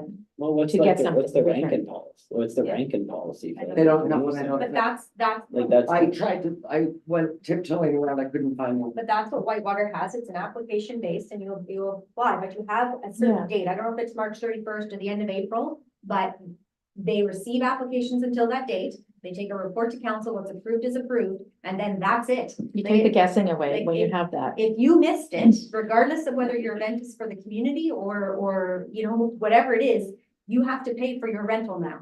You did not get the application in by the deadline date. You but have that's, to pay but for then your rental. that's only if they're, it's waived. These are community events, those. Correct. It's only if it's waived, Yeah. correct. But they have a date, they have an application process and a deadline date. Mhm. If you are looking to rent the facilities if you don't have it in by that date, it doesn't matter that it's for, you know, the community or for charity or for whichever, you can, if you want to, you can reschedule your event to next year, you can still have your event. It's just you're gonna have to rent the facility, and then the following year, you have to get your application in on time. That's it, that's all. So that deadline is for calendar year Yep, up until the next. Yeah, Okay. yeah. And, But even then, we're just. and you letting- can always rent. you can always rent. It's not, that you can't have, the facility is available and it's first come, first served, you can rent it. But only up to a certain date do they allow you to have it for free, and you have to submit an application form, and then you either get it or you don't get it, and that's it. If you Okay. miss the deadline date, too bad. So that's very interesting because we've had two today, Mhm. May 21st. So we would have been saying no to the Authors Festival and no to this event. Yeah, well, I assume if they would, But the thing is like, we don't have that policy in place, we aren't asking organizations to be more organized. Yeah. Like, for example, like, for Google Rocks, 100% is probably gonna come in September, or they're gonna get requests for the waiving of that fee, people. You have your other ones, you have your St. John's as well, so like, the thing is like, you can go through that and be like, well, why can't? Anyone knows, like, for example, if Lisa Agnes gonna be doing her hospice for Renfro, I'm sure, again, potentially issues, so it's like, hey, can you have everything in by? Or we do budget, and then you know what your waiving amount is gonna be, that's all. It's just keeping us organized. No, and that's the thing, I- it's just, and then you have. I, bodies, I don't like that.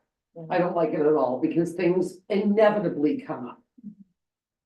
And that, we don't, like, we can keep bringing them to council as we always have to, or we could have a more. The more flexible the policy you have, the only issue there is that. It may end up coming to council if Kevin and I are like, ooh, I don't know if this fits or not, but there's gonna be some that do fit, 100% are gonna be easy peasy to make a decision on. So, it just depends how flexible or how structured you want the policy to be, or if you want a policy at all. Well, Brent sounds like he doesn't want a policy at all. Well, it's not that I don't want a policy, I think it's more, we just want actually. Like, we're either renting it to, like, for example, we had was it 75,000 compressor that broke? I'm not saying that like us renting that space is gonna pay for that. But the thing is every time we waive something, we are taking away from the money that's supposed to be paying for the infrastructure that we do rent out. And it's not, and Absolutely. it's not a nominal amount that we charge for, like, I'm pretty sure we have a pricing online, I haven't looked at it in the last year, it's not a massive undertaking. So the thing, No, like, and that's the thing, and we've always kept ourselves comparable to our other areas that rent. Yes. So and then we have to, we don't want to take business away from other groups, because there's a lot, like, look at, I think it's your Anglican church up across from Timber Mart, they started renting their basement space out 2 years ago, trying to make secondary money, right? It's like, that's the thing, if we're always, I guess, in my opinion, like. Waiving, if we're always consistently waiving fees, then it's just a rented space and we're taking away from all the, like, the infrastructure money or anything.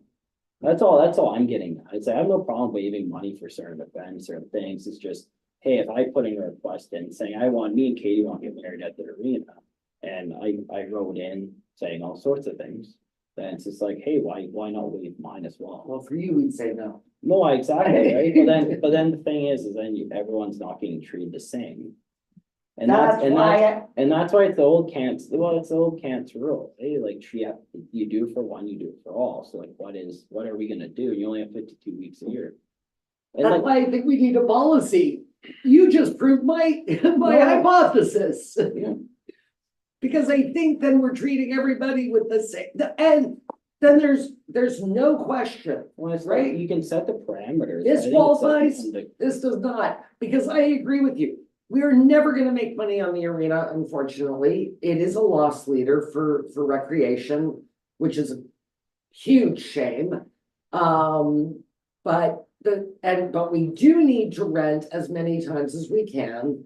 We're also not talking about weddings and stag and does and that kind of thing. We're talking about things that are either community, when I say community, I'm talking the library or hospice Renfrew, I'm talking. Or Rotary, the or, community keep adding at on large. EADGC. EACD. I get that. So I'm Yeah. talking the community around us. If it benefits the people from Bonashir Valley and the small part of North Logan Wilberforce, then absolutely, it's something that we want to consider waiving.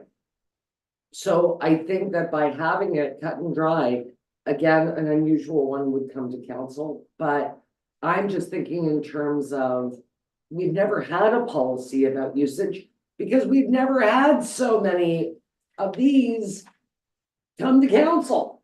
So Brent, you just said it, in the 4 years, we haven't had that many. In the last 4 months, I think we've had one per meeting.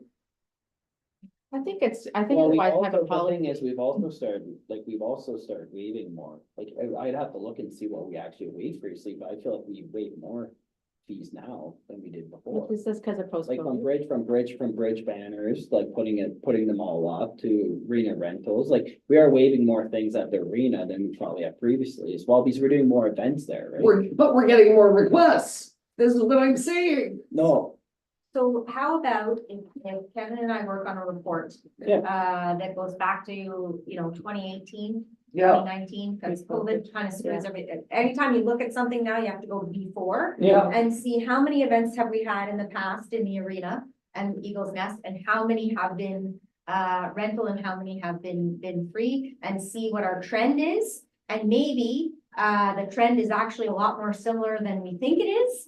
And it's not, or maybe the trend is a lot different than what we think it is. And that might give us the argument for, yeah, we absolutely need the policy. We used to have 5 and now we have 25 requests a year. And that's what Something I'm is saying. happening. Or if we look at it and we go, oh, we've had 10, we've always had 10. Oh, well, maybe it's okay. So how about I bring back that data to the discussion? Because it sounds like that's sort of the. Yeah, it's only waiting. I feel like it's, and maybe it's me, and I've been wrong before and I'll be wrong again. But I feel like it's been a lot more just in the last year. I think that personally, I advocate for a policy, but with criteria, right? So we already Yeah. identified we're not supporting X groups. And then there's another bucket to be considered. But to be considered, there should be criteria within that people need to provide more meat to their ask. And that's why I'm saying this one from Leeds it's a bit prescriptive for me, Mhm. just in my opinion. But I also take back our conversation from the last one where John very astutely said, if you rent to one side, you better be ready to rent to the other. So it's gotta be a fair deal either way. If we're gonna have a policy, it's gotta be cut and dry and, no playing favorites. You articulate the ask better. So do you want, Yes. so I guess looking for direction for staff. The data is no problem. We can collect the data and bring that forward. Do you also want a draft policy brought forward that is less prescriptive? Maybe the data first. Well, I think what I would say is, provide the data, and then we'll look at the data as it comes out the next one. Then at that point, we can give direction, what kind of, if we are gonna do a policy, of what Yeah. direction we wanna go from it, right? That's what I'm Okay. saying, man. Thank you. You guys agreed? Yeah. Okay. John, you're good? Yeah, well, I think we took a little hit in the paper, and I don't think that was our intention. Because Agreed. it came out the wrong way. It Yeah, came it out, oh, we're deciding who's worthy, rather than we're trying to decide how to proceed. And I So- couldn't have said more times. Yeah. Forget that it's this group. We need a policy. But like that was my whole point. I don't think the editorial aligned with the conversation. The Anyway, article that came out. I just think it was misinterpreted by Yeah. many.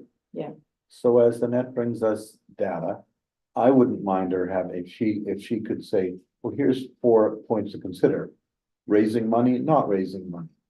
Identifiable benefit for our ratepayers, no benefit for our ratepayers. Like those are the divisions in the algorithm that will have to go down when you're making a policy and a decision on a particular applicant. It shouldn't be complicated. And it should be fair the same way to everyone. Okay, I will But bring, I don't even think your comments came across the way you intended. That we cannot play favorites. Yeah. But yeah, and it also sounded like we weren't willing to rent the Eagle's Nest, which wasn't the point. The point was, it was the timing of it, where they wanted it right away, so. Anyway, Sounds Alright. good, and that, Yeah. so that'll be probably 2 meetings then, and like a month you'll get that? yeah, And it'll four. probably be the second meeting in June. Yeah. I'll bring back the data and then. Well, Merv will be chairing that meeting, so that's That's right. perfect, he'll keep everyone. It'll be the summer solstice, so we'll have more time. stop being mean to me. Alright, It will be the summer solstice. All right, so asset management pilot project, that's great. Yeah, we're working towards that with, Admaston, Bromley, Greater Madawaska, Whitewater, so, once I have that, proposal, I'll bring that forward.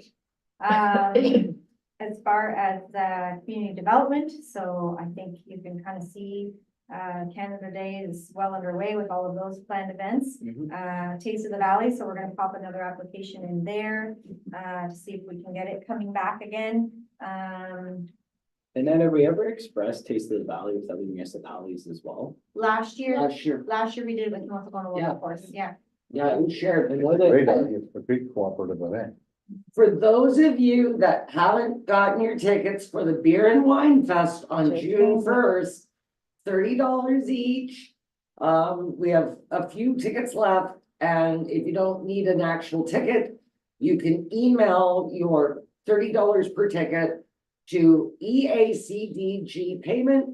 eacdgpayment@gmail.com. and just put in the memo line your name, so you're on the list for the event, 6 to 9 PM at the museum or outside of the museum, June 1st, come one, come all, and, yeah. And I'll text your wife to see if you're allowed to go. You should get like a, like a fast paced person that talks at the end of your promo. You should get like Tracy to do like a small, quick tidbit like that. You know how everyone fast talks at the end of radio stations? Like I did in my Facebook Lives. Yeah. perfect. I like it. Yeah. I like it a lot. And next time you have promo, you gotta line that up. I was Okay. following her the whole time. Okay, we're here with Jen Murphy again. Yeah. It was good too. It was good. and it I got a did a lot. I lot- did. Like, A lot of it got a hits. lot of traction. Yeah. So I do that. again. I plan to do it at So that in night. that, we, for the Taste of the Valley, would the expression of interest be up at the Legion Field again, or would it be in a different location? Yeah. It'll probably be at the arena again, so it was at Legion Field Oh, the first year, yeah. and then we had. Yeah. the Arena. It was good, the Uh, arena yeah. last It year. was Oh, too. yeah. Yeah. Cause you had inside as well, right? And Yeah. And you it was- could get out of the heat. Oh, no, it was a great event. Yeah. So we'll try again. Okay, no, I just didn't know if that was if it was gonna be at the arena where the Yeah. expression of interest. Okay. Yeah. Sounds good. Cause it worked out better, especially with the weather, Yeah. Yes. cause Yeah, that nice. storm came in like, Oh, no, it's good setup. You got the loop Crazy. inside the arena and then out to the parking lot. Yeah, they changed the specs, for the application, and that's why we had to change the location. But I think it worked out, Yeah. just fine. Sounds good. So the other thing was the brainstorming session that we had here. So when we were talking to council, and we haven't heard yet whether we've gotten the grant for the replacement of the signs. As you can see, our banners are up. Sorry, I called them signs, I meant banners. Our spring banners are up. But I'm sure you can see there's not as many of them because some of them are just not in good enough shape to put up, so we didn't put them up. So we do need to purchase some more. We've applied for the grant. Hopefully we get the grant. If we don't, it's 50% funding, so the grant is about $10,000. So we've budgeted half of that, Mhm. 4,500, I think is what we've budgeted. So,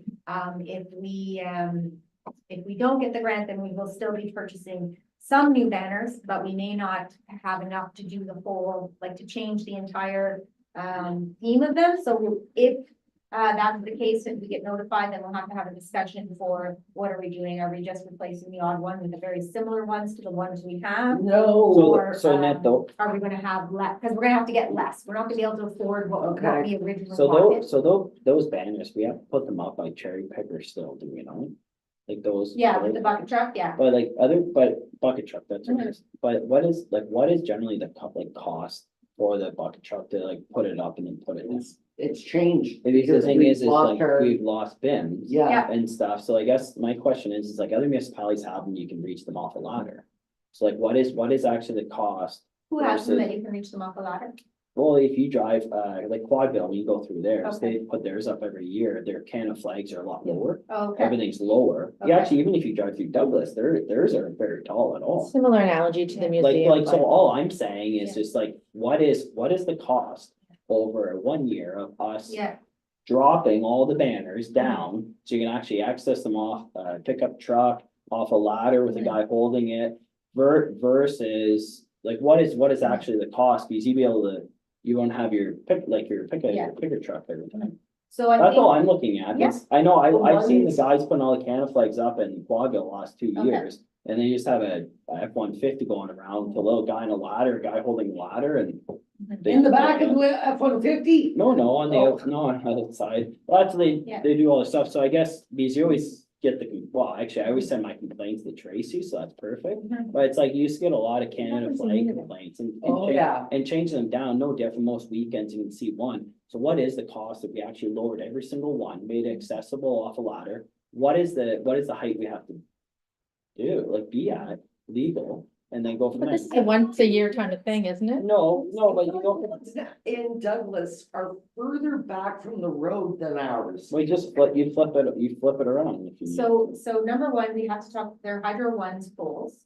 So you Yeah. have to get Oh, permission right. from Hydro One. Yeah. They have a specification of where they want them, but I believe their specs, when I was talking to them when we were dealing with the Legion, was that you just had to be, 1.5 to 2 meters away from the wires. Like, Makes so sense. I don't think there's any reason why we couldn't be lower. No, so We like, can't go higher, but I don't know that there's. It's like what, it's like working at Heights, if we Yeah. had, you talk to Jason, the guys, or whoever, if we wanted to put them up in-house, Mhm. like, how high can we legally go on the hydro pole off of like a ladder, be it 8 feet on a little step ladder or whatever, Mhm. and just seeing what it is, like, I'm just curious, if it's easier for us to in and out change them Mhm. throughout the year, same Okay. as like the remembrance banners, everything, like. Yeah, If we yeah. actually lowered everything, then we don't have to line up pickup trucks or like the pickers and all that. It's, to me, it'd be a savings.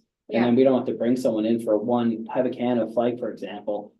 Just destroyed for a month or 2 months until we get that changed out, because bringing in a truck for that Mhm. one flag would never make sense That's right. and stuff. So that's, I'm. Well, that's what they're doing at the museum, is they're gonna lower the poles, so Yeah. it's one person up But and you, down. but like, and that made me think of that because I drive through, like, Yeah. I've been in a lot of Mhm. smaller municipalities and I just noticed that a lot of them, you're more accessible. Okay, Then I find ours are up high, so you have to get them off of the pickup. yeah. And that could have been the reason for that, is because when we maintained the hydro lines, maybe, we had a picker going around fixing stuff anyways. Mhm. Like, I'm just saying, it's something to look at, to see if we can lower it and what height that should I'm be. trying to picture quadrilles. I can send I can't pictures, picture that's them. fine. It's like the letter Kenny sign, that's why I texted pictures, I always drive through there. Yeah, And stuff, but I can send you like just, all it is just Yeah. your standard band. It's like Adam Moss and Bromley's, like Douglas's aren't very high either. no, but for some reason, they feel like they're back from the highway. They may be. But the thing is, you could just easily flip it above the sidewalk. You were talking about Monisher Street. You could flip them Yeah. to invert them out, invert them in. And it does the same thing. I'm just trying to figure out, it's like, hey, we just talked about a budget increase of say 5%. It's just like, hey, what would our savings be on this? Or does it make it easier to, like, because they Well- have it, because remember, I think it was 2 years ago, we had the can of flags that were torn and wrapped around everywhere and we couldn't get a picker in to fix them. It's like, Mhm. hey, Yeah. whenever you drive through. We're at the And, mercy of one and we're, guy. and we're trying to bring in more people to a That's- community. So we're like, hey, if we can access them, we have so many roads guys, rec guys, like, Yeah, Yeah. I'd like to add to that, so one of the costs for doing these banners is design, right? So as a result of the museum fund, you know, the money it was a tourism relief fund. We secured local artists, we've always had local artists contributing their time in developing murals like Genevieve Townsend, et cetera. yeah. So as a result of that fund, now we see all of the artwork that's going up, this Pride Museum update, all of the murals. Maybe there's a community contest or within now this new Bonnechere Valley Inspired Group.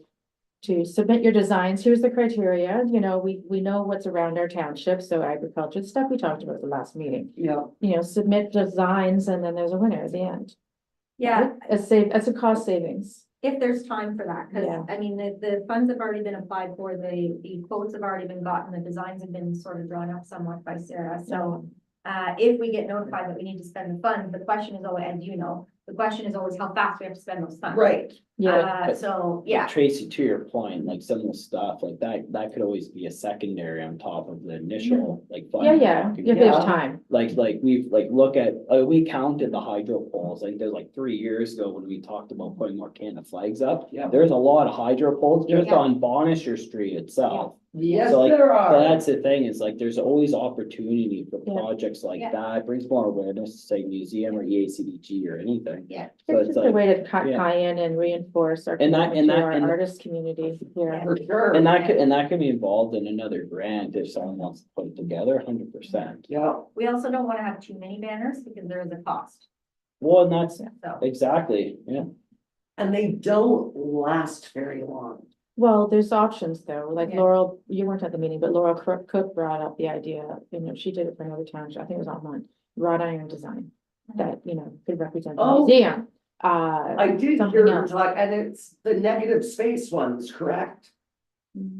So the cutout is actually Yes. the art, not Yes. the metal. So it's permanent. It's Yeah, weatherproof, you know, there could be like, maybe we do 3 of them like that, or if someone wants to donate that, I don't know, there's fundraising. Yeah, behind this yeah. too.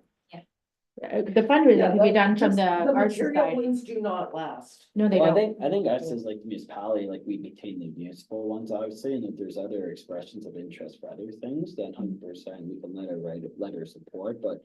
I guess in my opinion, for us leading the charge, just keep it basic, we have a lot of stuff to maintain, like the can of flags, municipal stuff. That's just my Basic what, opinion. flags and banners?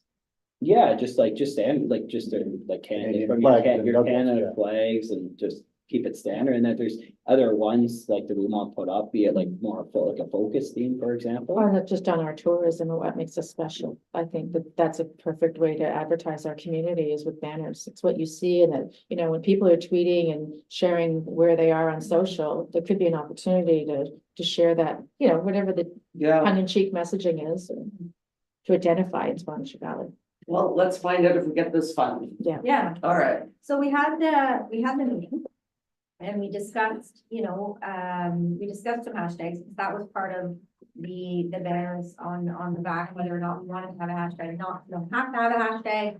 But if we do, what was it gonna say? And so, we had a meeting here that day, and then we had, Sarah sent out a poll afterwards with some of the ideas. So some of the ideas, like, obviously Come Wander came up, that's where the big chair came from. Bonature Rising came up, Beautiful Bountiful Bonature came up, Yours to Explore and By the Bonature. So, as you can see from here, and again, this is a small group of people, but it was By the Bonature that people liked, you know, thinking, you know, looking at our tourism strategy, you know, they do talk about the river and we should be promoting it further. But again, it's a small group that seemed to be the one that stood out the most. There's lots of comments there. So I think it's good that we reached out and sort of got some more information from everybody and yeah, so I don't know whether you're thinking, this is too small of a representation and we're not interested in doing a hashtag. on the back I of actually it. kind of like the one guy, like the one person, they just said, I don't think we absolutely need to have a hashtag for That Bonaire means- Valley. Mhm. And that's not a discretion to hashtags, I'm Mhm. kind of illiterate when it comes to social media in some aspects, but like, the thing is when I looked at it, I was like, oh, I said like hashtag Bonaire Valley, and then people can make it what it is, like, I think the chair, it says Come Wander on it, means them looking at it. That could be a separate entity. It's not one hashtag, by the way. You have up to, I think it's 20 and you're tweeting a message. Mhm. It's several, but what are those? I mean, people can choose, gonna choose their own hashtag, whatever they are, right? Right Like there. Discover Eganville's still relevant, it's good. I By like Bonaire River, to your point, Bonaire Town, Bonaire in general has the higher hits, web hits and social media Mhm. engagement numbers. We can't use Come Wander.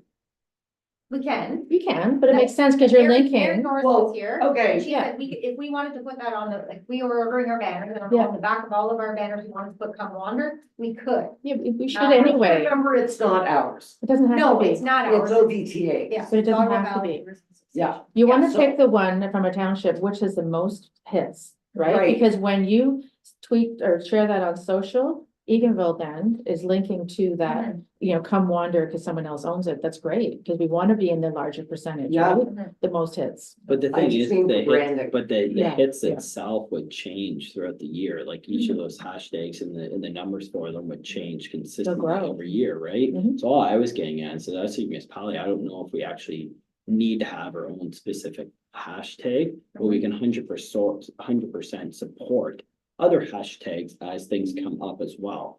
I think we need one that identifies us for branding our township personally. It just gets added to your point to all the other hashtags. I love these. I think they're great. I think By the Bonaire is good. I think hashtag Bonaire Valley makes the most sense. Mhm. And but when people do use them, as you just said, Just many. they use a lot, Yeah, it's just. right? it's They just tag Food everybody. for thought, right? When you Right. have it in front of you, it's like, okay, I'm gonna do that. And, but I'm of the mind of the person that said, I don't necessarily think we need it. That was what the comment, I was like, that's kind of how I feel, because I never used them. Why, So it they wouldn't just, even they occur to me. change, they changed to amount, that's why as a municipality, we can get behind like. Other hashtags in our community or in other communities to support as well, that brings awareness, that makes sense. I just don't think as, like in EACDG, they have their hashtag Discovery, and Yeah. that's great, that's their association, we support them. I'm sure Totally fine. museum has one as well, and It's fine, 100% when sure. we send stuff out. Usually Bonaire Yeah. Valley, but there's two thoughts here. Yes, you're gonna use many, And, you know, you're gonna contribute to those, that's gonna put us on the map. But if you come up with something unique, that's a way of monitoring your growth as well, and seeing who's coming to our township. So you might That's have why I like to come wander. 10, you know, might have 10, if it's brand new, you know, you can see that grow through Right. the years. And Well, I think then we should it's tag just Willy Wonka, I statistics. think we should tag Willy Wonka and send the chair picture with Jen Yeah. and then be good to go. Anyway, it's depending on what your objective is, right? There's Yeah. different ways of looking at it. Okay, are we done with community development? Everybody, oh, So I just need staff direction for, is the direction that are we not ready? Are we thinking of putting something? Can I we, think she can just use any of the ones that were suggested. I really like Eganville Rocks, and it's not even in there. Cause we're Bonachure I just or don't the think we Vichy need to, capital of Canada.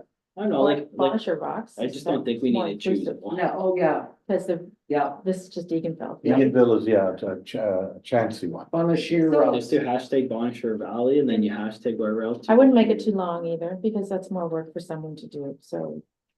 Right, when you're tweeting. Yeah, Typically Bonachure, I mean, it gets a lot of hits across the board. Okay, so, Do you want to send this out to larger groups, sorry to interrupt? Do we we sent want it to, out to a huge group. We did just you? only got eight Oh, okay. responses. No, beyond the meeting though? Yes. Oh. Yes. Oh, you did, okay. Oh, I Okay, I'm didn't sorry, I didn't understand. understand that No, either. no, they didn't come to the meeting and they didn't respond to the. poll, oh, so okay, yeah, like we sent it out to multiple. Was it on social? Yep. Okay, Was on I didn't social, even it was- see it. I didn't either. It was emailed out, it was, Okay. yeah, yeah. So I think the decision is probably gonna be made if we get the grant, right? Because that's what's, Well, yeah, so Driving it. if we get the grant, then, yeah, we need to know if we're gonna get Right. banners produced. Yeah. Do we want a hashtag on the back? because of it was about branding the township. That's the Mhm. discussion, going back to the Then original, what do- original. Then buy the Bonachures, I think it's good. It was my favorite of the ones that were there. Or Bonachure Rocks too, which, did we, was that on the list? No, No, because nobody brought it No. up. Well, we'll Yeah. make the decision when we get the grant or we don't get the grant. right, Yeah, exactly. I agree. Yeah, Okay, good discussion though. Okay, Or Planning. division fishing. planning, licensing, all good, Fishing, anybody have Northern anything on the planning stuff? yeah, it was just our compliance is the only thing that I would Yep. point out, that we did get our letter of compliance from the province for emergency management. That was Yes, the main highlight from that. okay, Merv, did you have anything? I didn't think you came back on. Yeah. He's there. He's there. He's muted right now. Okay, well, we're gonna take 5. Perfect. We're gonna take a break, Merv. Yeah, Which is good. It's good to, you know, talk through all these issues and. Well, there's not much on the docket, so then. might as well spend some And time. it's a good chance for everybody to connect Just again. unmuted. Oh, Merv, did you have anything?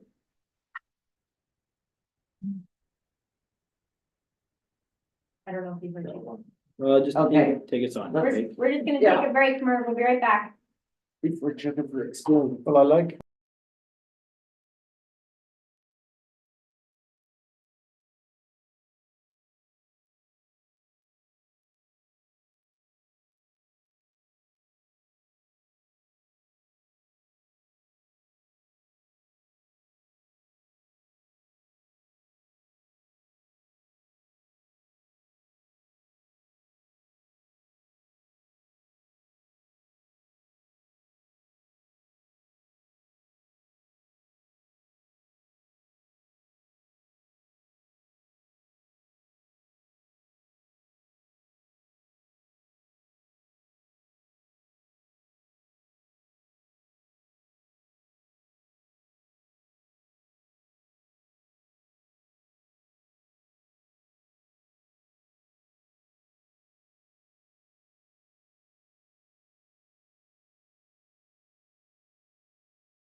Excellent, welcome back, and I hope we have Merv back as well. So that's all, bless you. So that's all for reports. We'll go to correspondence, A. Anything on the AMA policy update, watch file of May 9th, watch file of May 16th. Seeing none, correspondence B, number one, amenity sharing MOU with school boards. I didn't have anything like for that one to like support or anything like that. I just thought do we have just, it's more curiosity. Do we have a model in place for our local schools? Like, No. so if, for example, if like our residents want to utilize their property. Yeah, No. I know I that called when- accidentally. I'll call you back on the bed, okay, dear? when they wanted to do pickleball, they had to go to the school board Okay. and ask, or the school, Here. the school, but no, we do not have one. You're heading up, It was more just on, I guess, on utilizing these, obviously parks are very expensive and we always talk about like more, like, for example, Legion Field, we talked about putting a play structure up there, but in the Catholic school, you have your playground right there. I just didn't know how, There's community use of schools. okay, That's So- across the board though. Yeah. That we don't have an agreement with. Yeah. No, So no, we- we would still rent the school through the community use of Yes. schools. okay. Yeah. But like, how would it look, I guess, for? So I guess our kids allowed to use play structures on school grounds when school's not present, I guess. So all I'm saying is just like, how do us as a municipality ensure that our residents could use them? Because most school grounds are all open. I didn't know if it was actually, if anything was actually in place for that. And that's where this more stemmed it, because I understand the gymnasium, the previous request for like Yes, yes. pickleball and all that, it's Yeah. huge sport. I was more curious on, it's like, sometimes you see some school grounds, like they're fenced off, they're closed in, the gates are closed. Oh, But I see what I'm you're more saying. getting at is like on the other side of the river, it's just like, for example, it's like, hey, how do we ensure that maybe the kids in the communities over there, even at the public school, ensure that us as municipality, maybe we don't want to put a play structure over towards like Hartwick Street, for example, but we want to ratepayers to be able to utilize that play structure. Mm. And so like, is that something that we should look at negotiating with both the school boards, public? I and think they're allowed to I think, use as them. far as I know, the school, all Okay. of the playgrounds are, like, They're open. they're not closed to the public when the school is closed. Yeah. Okay, EDPS isn't closed, I know for other I'm facilities. I'm not gonna say that the school advertises and said, this is Yeah. open, please, Right. please come and hang out in our playgrounds and Yeah. we're not here. But there's nobody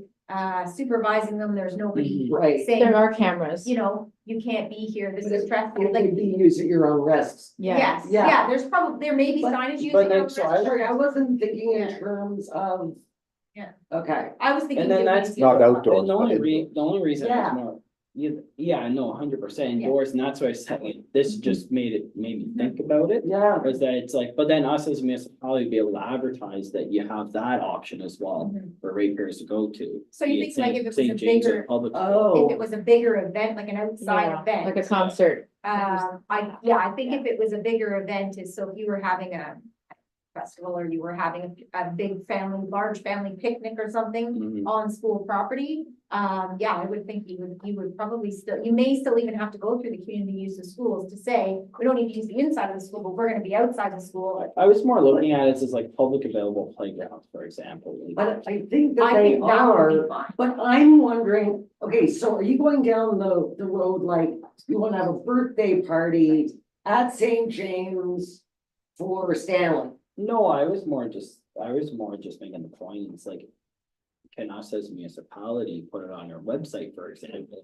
Like, yes, we have Froy Mountain Park, we have Cormac Park, Yeah. we have other ones, but we also have other amenities. They just aren't ours, like, for example, like St. James Playground for the kindergarten side, your elementary playground, your EDPS playground as well. That's where I'm getting at, it's like, those are other options in our Yeah. community that families might look at and be like, oh, we don't just have Centennial Park in, say, downtown Eganville, or just in Foy Mountain, you have that option, but we have the splash pad, yes. We also have St. James, which is off Wellington Street.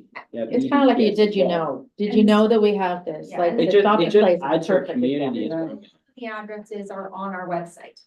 Yeah. So you would be able to, if you were going through our website, you would see the schools and the school address. Mhm. And I would think most people, not everyone, but I would think most people would know that a school generally comes with a playground. The other thing is we pay for those, we just talked about taxation. We pay an education tax. Mhm. So we are paying for the schools, whether we have children in those schools or not. Mhm. And I think they're open individually.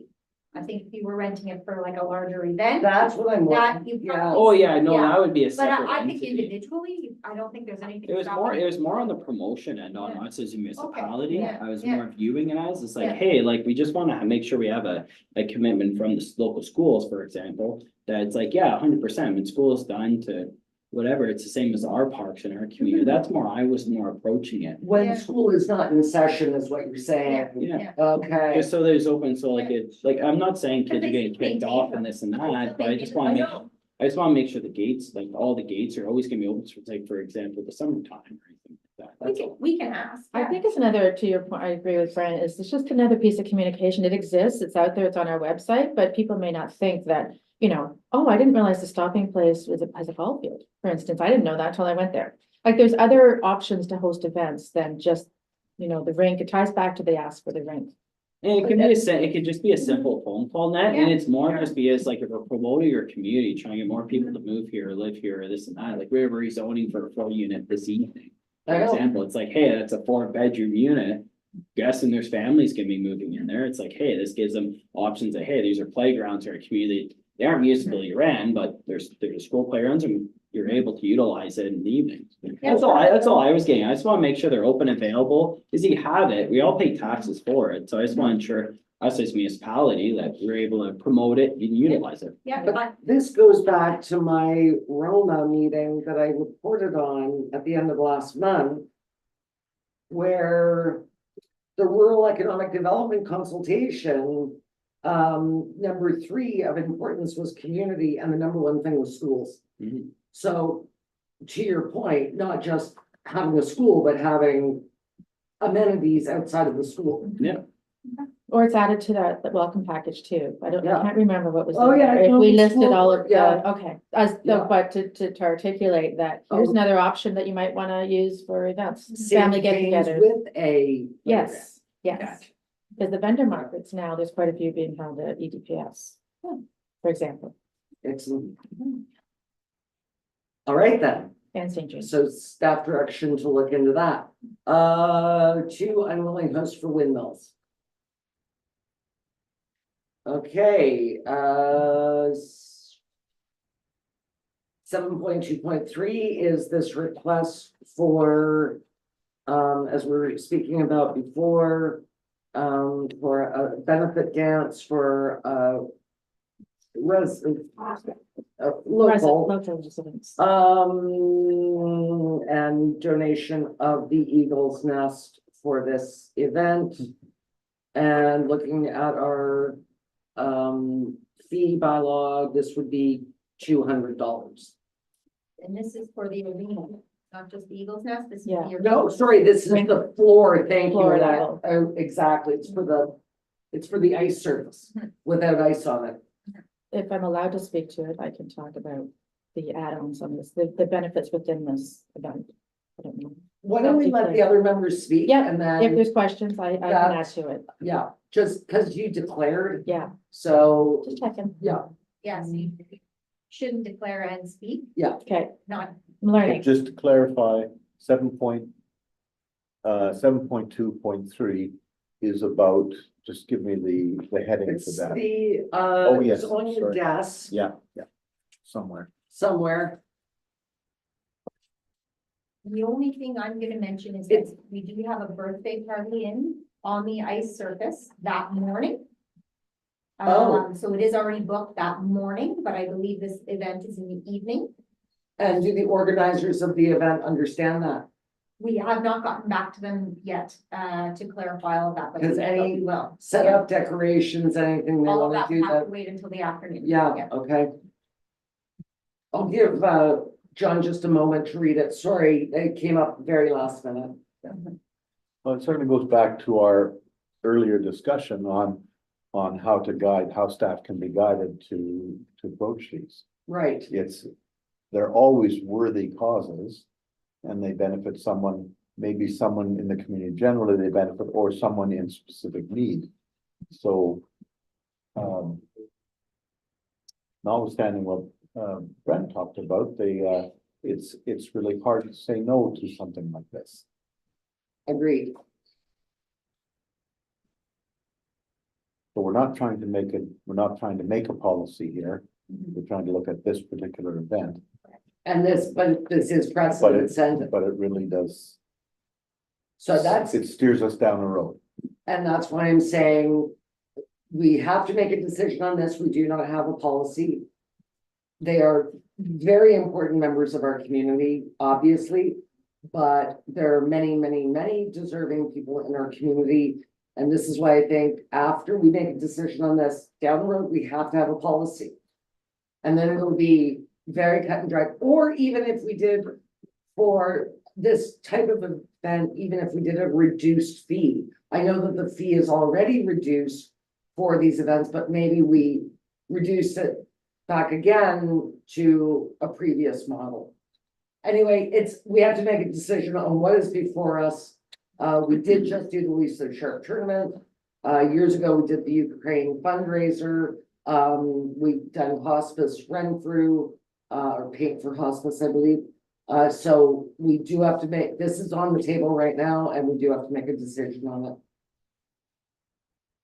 And I hate to put everybody on the spot while they're reading it, but unfortunately, our next meeting is a little too late to be making a decision for this particular date.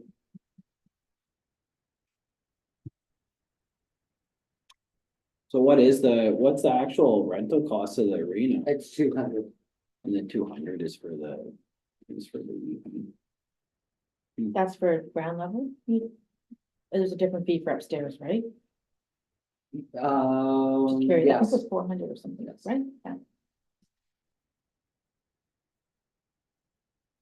When we host, like, for example, at the gun show, do they pay yes. for that whole weekend? Yes. And then, yeah, like on my end, I would probably just say, if it's a community driven event, but what I would still say is, we would charge the 200 because that's giving them the avenue to fundraise for the money. That would be my perspective, and that's what it. Again, just knowing that this could set what we do in a policy, so I want to be very upfront and candid and careful about that. And I just don't want us to set a policy and then we charge these people 200.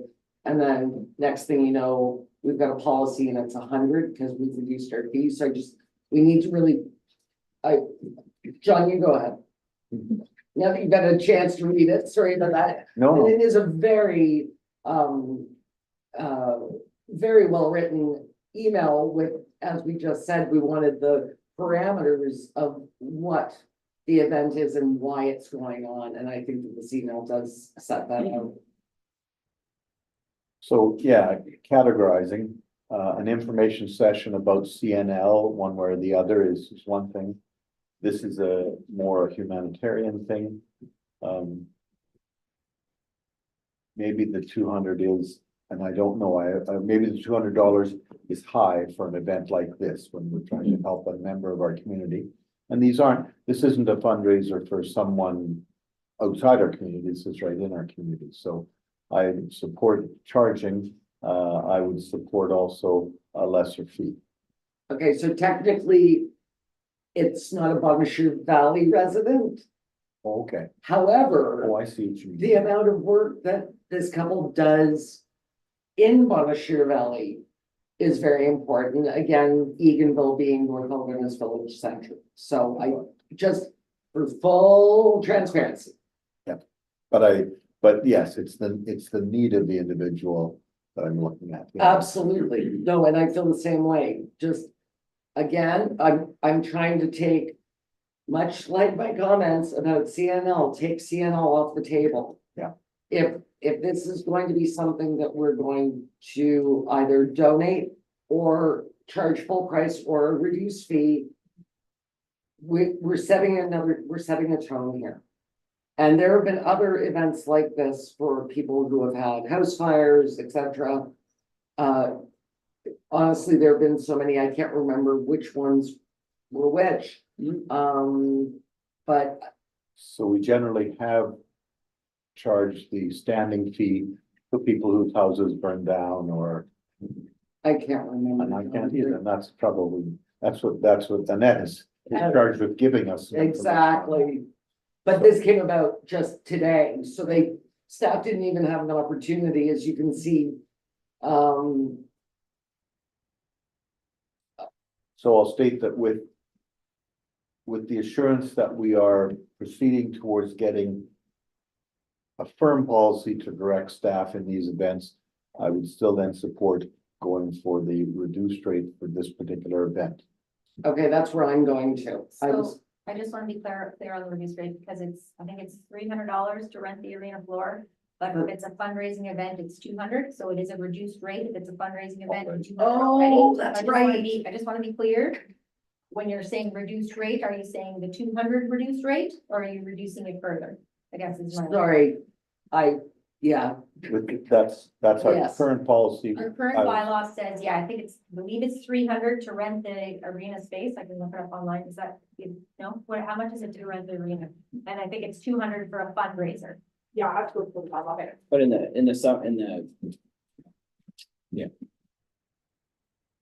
All right, might be more.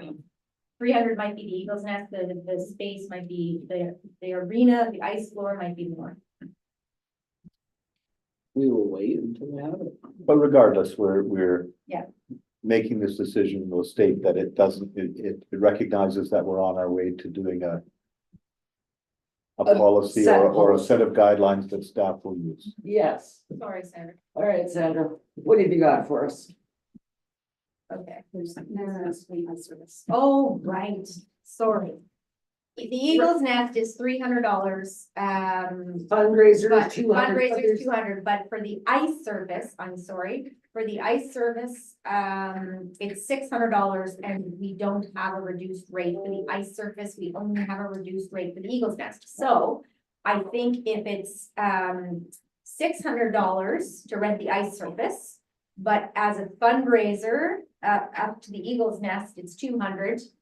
That's a What consideration. is the request it's just for the rink, or is it for the Eagles Nest and the rink? I believe it's It's just the ring. now, So it's the- just the rink, so that doesn't include bar or anything would be the expectation? sorry, I'm gonna go down one further as I keep reading. The ice surface, if you, per year rental, $300. But that's under advertising boards. Well, that's the boards, never mind. So, yes, it's just, they have requested a bar. So that's the other thing that I would bring forward is that if we're running the bar, which we have to, you can't bring in people to run the bar, then there would be revenue come back to the township. Hopefully that would, it's obviously gonna pay for the staff that's running the bar and possibly will make some revenue off of it. I don't know. So then the bar, so then that bar would be ran out of the little cafeteria there? Or is the? No. is the- No, they set up a bar down at the Zamboni. So we said at the Zamboni. Correct. and- Yeah. Oh, okay, so then everything is out of the rink, is nothing into the Eagles. Nest No. or anything. No, but I did hear that it's possible minor hockey's been asked to possibly open the canteen, but that's between them and their Oh, yeah. leagues and we don't get involved in that. Yeah, no, that's not Okay. us. So So then there what- is bar what- revenue. So what is our what would the township's break even cost be? So you, for example, if they're requesting a bar rental.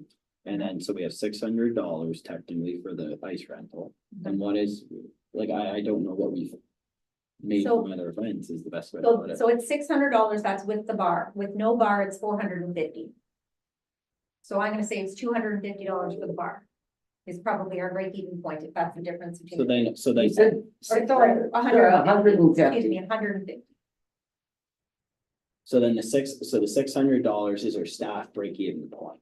So like for us to open and close it, and then for us to man the bar, No, That's the- 150. Sorry.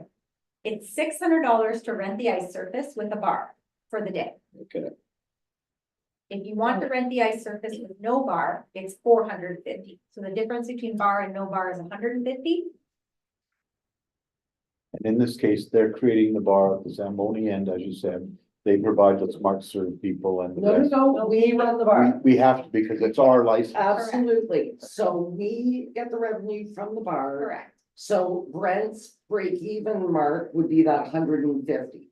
Okay, so the fundraiser doesn't include revenue from the bar.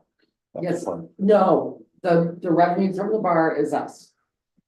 Thank you. These are things I don't know, so. Right, and when we're talking about, well, if we say no to this, or we don't have a reduced rate, we are losing the bar revenue. Well, there's, I guess there's a. The only thing, and this is what I'm trying to wrap my head around, is more the fact that. So for example, if we ran a bar, we made money, like we made money, but if you waive anything, you're waiving someone personally.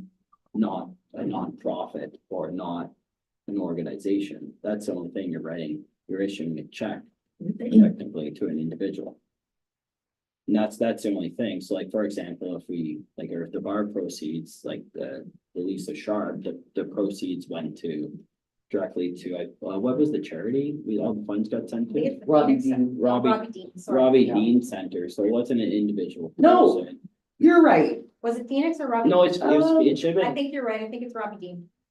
but either way, that's like a corporate entity, it's not an individual. Or I would 100% just said, hey, we'll charge the fee, and then any of the profits past that $600, why would you donate? I have no problem with that, it's going to a cause. But there's a difference, you're writing a check to some person like that. I'm confused. Yeah. We did just get it. So if the event was the gun show where vendors are making sales and doing something, I have no problem with the $600 fee for the ice surface. This is different than the gun show. It's a revenue generator for Compassionate Grounds. So I still would feel good about having the reduced rate, understanding that we're looking at the policy, and this is gonna help us decide in the end what our policy will be. Yes, and I'm sorry I tiptoed down the road of the $200 because I obviously did not pay attention It's okay. to Sandra prior to the meeting where she was trying to explain it to me and it was a bit quick. And the benefits, like we do have in the bylaw, it says benefits, $200. It's just, that's under the Eagle's Nest, not under the ice surface. Okay, But if, you know. Anyway, but if our hard cost on the bar is 150, then maybe that's where we go there. And then the proceeds from the bar municipality retains. Yes. Gets that anybody, yeah. So it's not quite as altruistic as we think. Well, no, and that's, well, and that's where I was getting at, so like, I know previously. Don't remember what that was, like, there was one fundraiser we did when I was in first. On council, and I think it might have been the library actually. And I thought we had donated the bar funds there went towards, I don't know if it's a splash pad or the library, it's one of those two entities. Yeah. Or if we're getting the bar, do we waive the fee? Well, it depends on the volume of it, right? I know. Like that's the thing. Okay, well, we should make a decision, guys. Can I get an idea? So. Waive the fee. Reduce the fee from 600 to 450.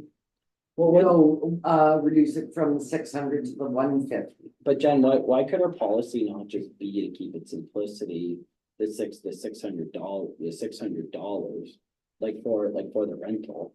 And then, but any of our proceeds past, like, for example, our bar sales, like your profits, for example. Yeah. You could use that amount to deduct off of it, and then that would be the reduction in your rate. So it's a service, So, I'm not trying to complicate. no, Just- I thought of this too, and a lot of, And that could be reciprocal. there are weddings that work like that. Yeah. Right, where the venue is this much, but if you drink over this much, Well, it's we'll encouraged. reduce it. My question would be, how hard it cost, like, are we adding unnecessary calculations? well, I mean, it just depends. Last year on Canada Day, we had the bar open and we lost money. So this year on Canada Day, we're not opening the bar. And so, that was for the Shania Twain concert. So it just depends, because you've got the cost of the alcohol and you've got the bartender's time. So I don't, like, I don't know, you know, we can certainly, you know, I don't know how long this, event is. I don't know if it's a 4-hour event or a 5-hour event. But let's say it's a 5-hour event. So that would be about $250 in staff costs. You know, and then plus the alcohol. So let's say it might be $500 in costs for a 5-hour event. Are we going to sell $500 worth of alcohol in 5 hours? I don't know. I know we didn't on Canada Day. I can't predict that. The other challenge is that then we don't have a number to give the organizers. Well, you Right. say 600 and then your bar is gonna go off of it, right? So And it's what only- happens it's if we only, lose money at the bar? That's- It's six well, hundred it's period. $600 period. Like, that's the thing, so then encourages more individuals to go out and support. It doesn't matter which the need, it doesn't matter what the reason for it is, it's a fundraiser. So regardless, the municipality, we're the host, so this is what we could do for fundraising initiatives to encourage them more in the community. But That's the all- other thing that's all is, I the was fact that we don't have a fundraiser amount for the floor is ridiculous. Not yet. That's number one. So we've already reduced, if you have a fundraiser in the Eagles Nest, there should be a reduced for a fundraiser on the floor. Which would that be the same? Would that be the $200 for a benefit? I'm also gonna say it's one day is $600. But as we have 2 events on the same day, it's $60 per hour. So if it was I'm saying a 5-hour event, I don't know, that would only be $300. Point. Not to throw more numbers at you, but, you know, I'm happy Well, to so- go with $150 or $200. Okay. But this debate, and I know I said it before that we need to have a policy so we don't have to do this, that it's fair for everybody. Well, My, wouldn't your reduction rate just be consistent with what your Eagle Nest reduction rate was? Which is we went from 300 to 200, so then you go 600 to 400 for your ice surface rental. so I just, sorry. That's all, I'm just It's trying. 500 to 200 with the bar. Sorry, I know they're different. It's 300 no bar, 500 Eagles Nest with the bar is 500. So it's a reduction of $300. So it's reduction is 300. Mhm. So then you would just do 3, you would just keep it consistent, that means your opening and closing, that would be 300 plus the bar, but. It's just in half. It's just- Yes, that would be a half. That's something I guess we'd have to discuss, just what's gonna get the time under it, but, yeah. But yeah, if it's just half, consistent with whatever the other bar charges, as long as you're consistent on that, like your drop down, you know, just keep it off that. That's fine. I'm not saying it's the right Well, way, I'm just saying it's a way, we just okay. got it at 12:30. So the Eagles Nest, if you're renting it with a run bar, it's $500. Mhm. If it's for a benefit, it's $200, so that's reduced by 300. If you're renting the ice surface for a full day, which this is not a full Mhm. day, It's true. I don't know if it's gonna be 8 hours, I don't know that, so that would be, so let's say I'm saying 5 hours, I'm throwing that out there, I don't know. So that would be $300, so if we're reducing that, then maybe it would come back to the 150, I don't know. That's a good point, because the gun show or a car show would be all day. absolutely. So $50 an hour times, let's say 6 hours is 300, that's a place for us to start looking at. And the bar under those terms would be our revenue. Right. But the birthday party before, they're paying full charge. 600. The birthday party before, they're probably paying for the hours they're there. They're probably not paying, so it's $450 for the day with no bar because they're only there for the morning. Let's say 4 times 5. Yeah. maybe they're there for 3 hours times $60 an hour, that's 180.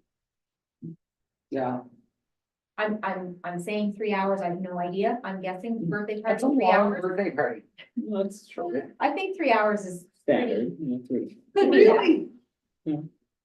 Yeah, I 2 to 3 hours. Yeah, you usually when you drop your kid off, you're 2 to 3 hours. 2 hours, then get out. Well, so 2 hours would be 100. Not if it's Chuck E. Cheese. 2 hours. No. would be 100. Gotta get- That's different. But So- I guess all, like, the only reason I asked that was like, what happens if a future parent requests and saying that they ask council for waiving the fees, and then they're gonna fundraise for presents for their kid, for example. Mhm. And then that's technically community driven. I'm not trying to like nitpick or anything like that, I'm just saying. And that's not for today, that's for the policy.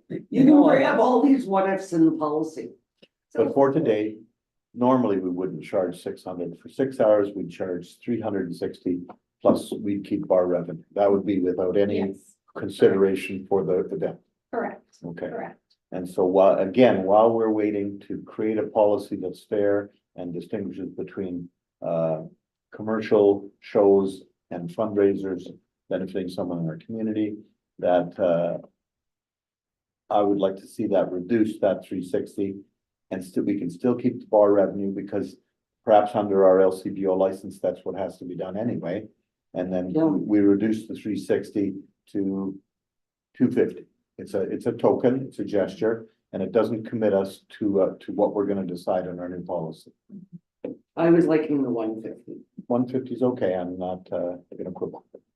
Like, I'd love to waive, but But you're right. I'm worried about future use and what are we doing, and people will, because we've now had 2 meetings of this conversation.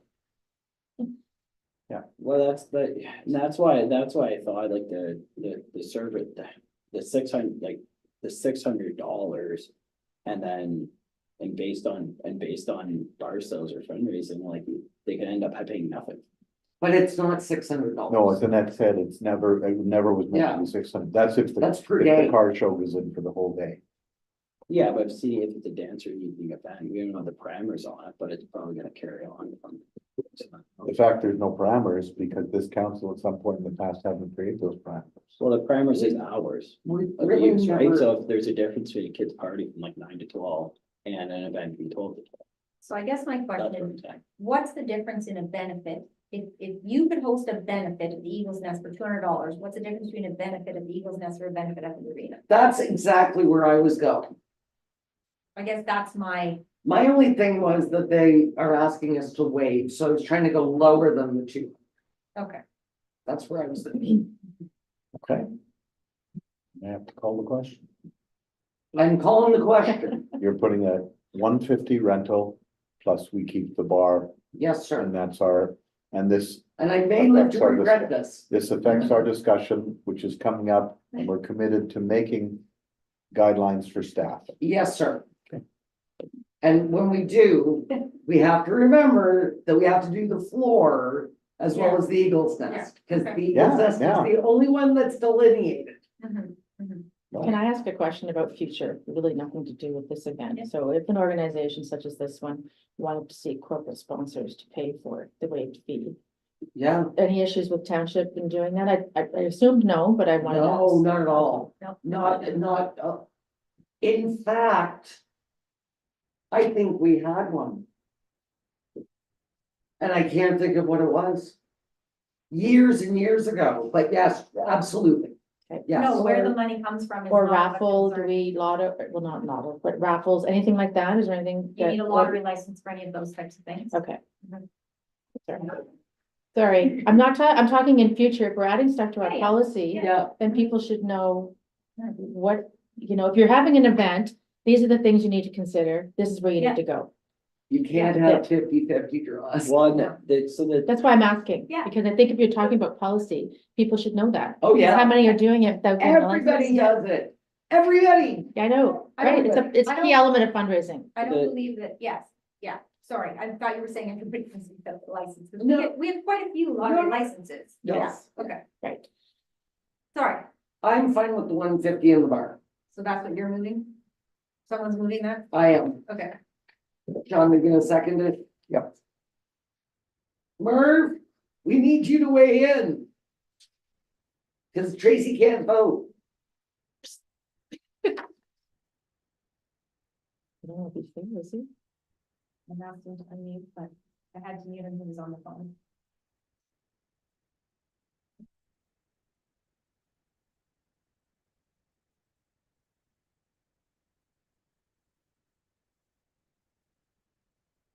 We really know how to drag out a meeting with not too much in it. We have a closed session too. I know. I think it's good to talk through issues and understand. I think, for me personally, there's things I don't know all the answers to, so. You know what? My asking, I actually like meetings like this where we do have time yeah. to just talk about it, So I to don't, think about, to see where. More may be indisposed. he's not, I don't know, we could call him on a cell, he was talking on a cell earlier. But if Brent votes against and Merv doesn't vote and Tracy can't vote, then the motion's defeated. Correct. Well, in theory, Tracy hasn't declared officially. Yes, she She did. did at the beginning of the. Yeah, I did. Just trying to follow the rules. No pressure, Brett. Oh, that's fine. I don't. Do you wanna try I'm not reducing it. Merv? Is it easy for you to raise him? He may not be, he might be indisposed. And the only reason I look at it is, I mean, I'm more, and that's the only reason I said the $600 or. I think it's, you can't even go to dinner for $150 for 5 people, 4 people. Like, for- Oh my so- God. So like what I'm saying is, it's like, for example, if we're renting out the arena for $150 for all the community, for the community needs or for fundraising, things like that. Yeah, At some point, your wear and tear costs are not gonna maintain off of that 150. And I'm not, and Yeah. I always look at, and the thing is like, I have no problem supporting this initiative, and that's what I'm saying, is like, hey, the $600 and saying that, hey, if we make that back in proceeds on our bar, we will reduce that completely. Like, if you make over $600 on, and then you could be, or you could be only make $300. I totally get it. And that's, but. And then you offset. But when you offset, and the thing is for that means that you're never gonna get at this table, but anyone, doesn't matter, I'm not saying that this specific one, you aren't gonna have someone come and be like, hey, I want to host an event, just waive it.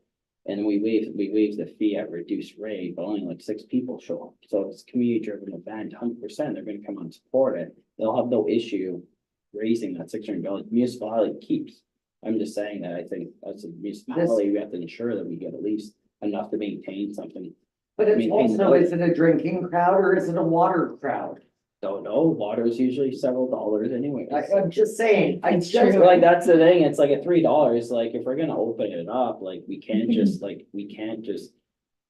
we can be a willing host, but if we're gonna operate it as a business. We're trying to get you on Zoom, but you, And it is, and I don't do disagree. you want mute now? And I don't wanna do these one-offs. We tried to talk to So you that's- through Zoom, but, we couldn't get you to unmute. Oh, that's good, Brett. I Can you- appreciate can And you. you and unmute that's on what I your was saying with the laptop, library, or- is like, hey, we shouldn't be the only ones that should be eating the cost for waiving it, we should be. No, don't turn it off. We want you to Yeah. That's what I'm unmute. getting at, is that like, we can't just keep absorbing all these We need to costs. take a vote Like, and for we need your example, like, vote. if they're a Norfolk going resident as well, hey, we should ask, be like, hey, we will subsidize it to $300, but you need to come up with the other Oh, there. $300 to support the community. Merv, are you there? Merv? Pardon? Okay, we Ah, can hear you now. Can you hear us? Merv, can you hear Yes. us? Okay, you want me to go? yeah. Okay, Merv, can you hear me? Yes, Okay, so we've had, we've had a request to waive the fee on the arena floor for a benefit for a gentleman in our community, not in BV, but in our community, who does a lot for our community, he and his wife. I've moved that for this particular event on the floor, that we take the cost of the arena from probably what would have been about $300 down to $150, and we keep the proceeds of the bar. John has seconded it. Tracy has declared a perceived conflict of interest. How would you vote on that, sir? I would say we take the profits from the bar. And no fee at all? That's not on the table right now.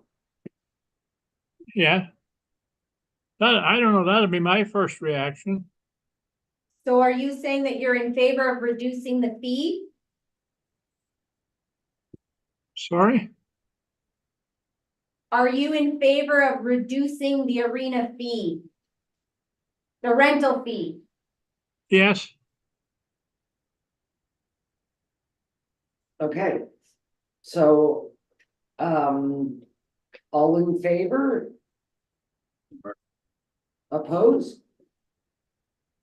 And that carries. Okay. Thank you, Merv. Sorry, I had company come in to visit just, No worries at all, Merv. We totally understand. And that's the other thing, is it's not a $600 rental. No, but even at whatever rental cost is, we have like, we haven't got any information, I understand the same one came in. It's true, we don't know the hours or parameters, it could be longer than what a day event is. Like a day event is generally 8 hours or whatever it is. Like for Well, most. generally, a for most Fundraiser is 8 till midnight, maybe 8 till 1. So like, that's the thing, like. So 6 hours at $60 is $360. I think that's honestly what we're looking at as the entry fee. But all these things have to be delineated, like it's. Right, and I agree with Annette, what's the difference between a benefit on the floor and a benefit in the Eagles nest? So I think we need some Or you just consistency. pick one, or you just pick one price and you charge. I know, I Yeah. think so too. Like, that's Yeah. why it's just Okay. simpler, it takes everything out and then just blanket it, the thing is like, it's just. Sometimes there just can't be emotions involved, like, yeah, if I rent an apartment, people come to me all the time. Wanting to waive rent or whatever, well, you can't, like, you have to pay rent, no different than property taxes. Unfortunately, no different than ice rentals a lot of time. Like Yeah. the hockey arena does, like hockey teams don't have enough money to pay for the ice. Well, unfortunately, we can only do so much, if not, we have to, like, that's what I'm more getting at. I don't disagree with you, and I don't think John does, I'm sure Tracy does, none of us are saying that we don't need the rent, because we need the rent. But I think that time is of the essence with this one, and times are, like, it's, yeah. And I don't like being under the gun like this, but it did come in and, anyway. Yeah. All right, unfortunately for Brent, there's nothing under correspondence C. New and unfinished library update, which we got. Yeah, I sent the package Yeah. out, so it's pretty straightforward. Brilliant. Pretty much you can read it, I'm not even gonna discuss it, it's No. detailed, good to go, perfect, Great, thank you for bringing that. no problem. Love it. Museum update. Yeah, just a quick update. So you've probably seen, or many have seen the murals going out, the largest one at the tourist booth. Yeah. So that's in process, so that'll be great when that's finished. Maybe we could do a launch or something, I don't know, For sure. you know? Yeah. So we had our board meeting, which I mentioned last meeting. So lots happening because of the fund. So we, as I said, we've redone our website, we did the artist initiative was part of that. Exhibits have changed up, so we're switching things around. So we've moved the rocks to, which was the research room. So we're looking at repainting. Alan Dittburner and a couple others. He built the shelving, so a board member. Yeah, so lots of change. So it's lots of interesting things for people to now come and visit, and we're working on exhibits as well, or a calendar of exhibits that I people saw can that look on to. social media. It's very exciting. Yeah, so I think, Lots of changes at the old Lots of Watershed changes. Museum. yep, let's take a tour in the fall. before the fall. Before It's the open fall. now. We Yeah. have Oh. 2 summer students. Well, you can just put on the road tour, to be honest. Mhm. We were gonna be at the EGC anyways. Okay, Well, one of the Yeah. things, sorry, we're talking about exhibits, so getting back to who we are in our township was have one focused on hunting and trapping from back in the day, right? It Yeah. involved local, whether it's a sports club or local trappers, that kind of thing, just to promote what our history is. Love it. Thanks for bringing that forward. So let's talk about this meeting date. So I made a mistake. I thought the Teeny Tiny Summit was on June 6th. It turns out it's on June 5th. I don't, and then I thought, oh, that's okay, because our council meeting's on June 4th, not checking, of course, that we changed to the Wednesday for those 2 dates. Why did we change it again? For Because John. Oh, that's I he- mean, those are both my travel dates from those. Gotcha. It's hard to do those on planes. So So- what I'm asking, could we move the June 5th meeting to 3 p.m.?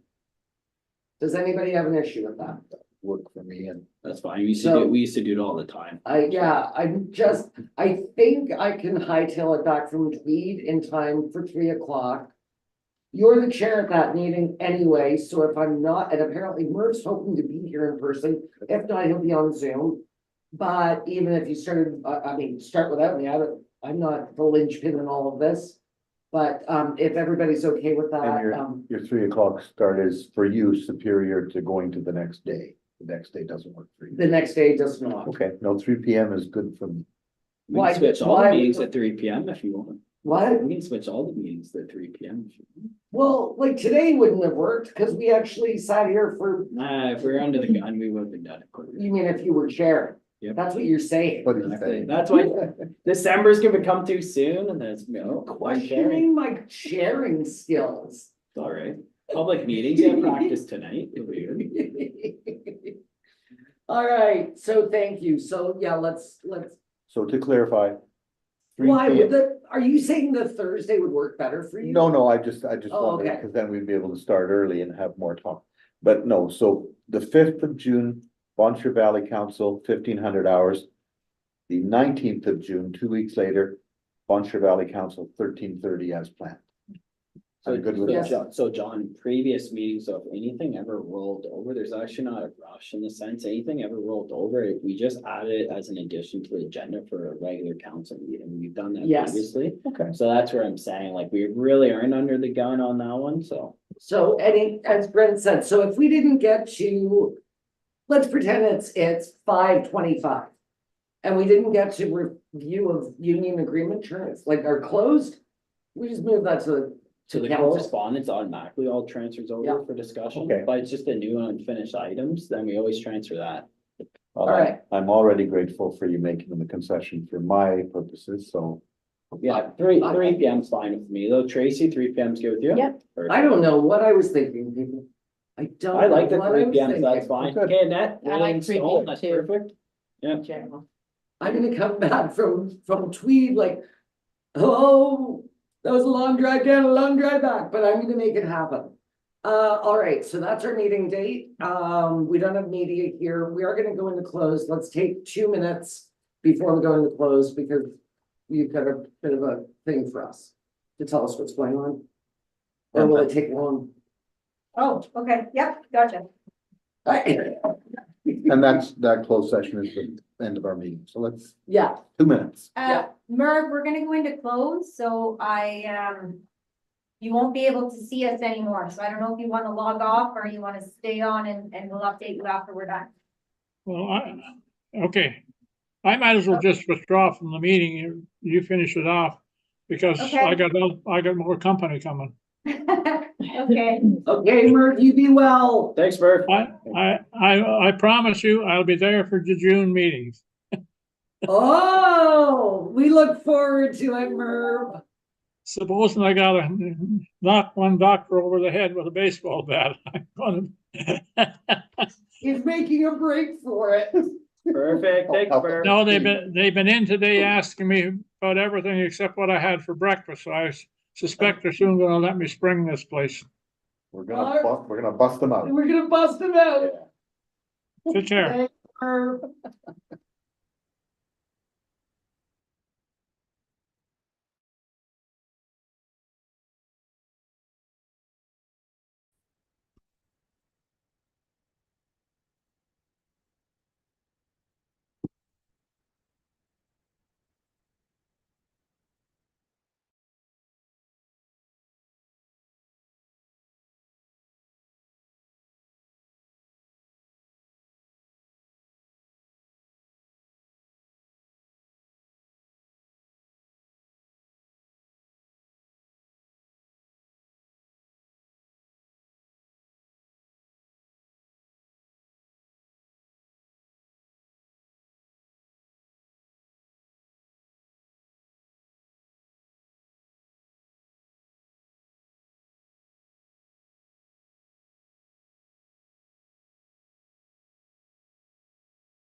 No, We we're are gonna back live. go. Okay. Oh, we're under special K.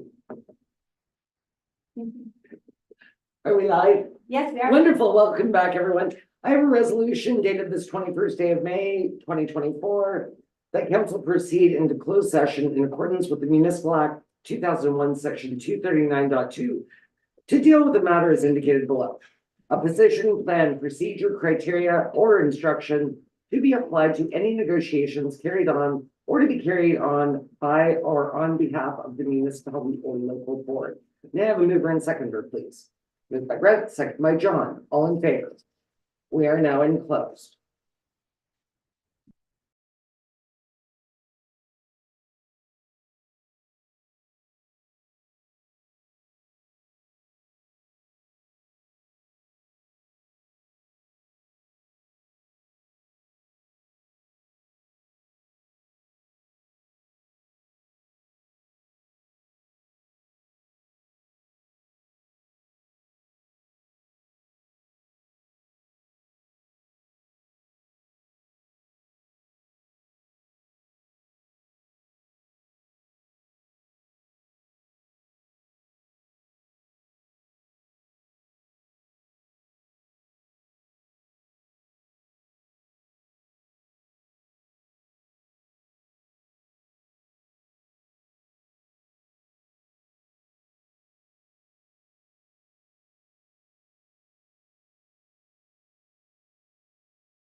We're back online. Excellent.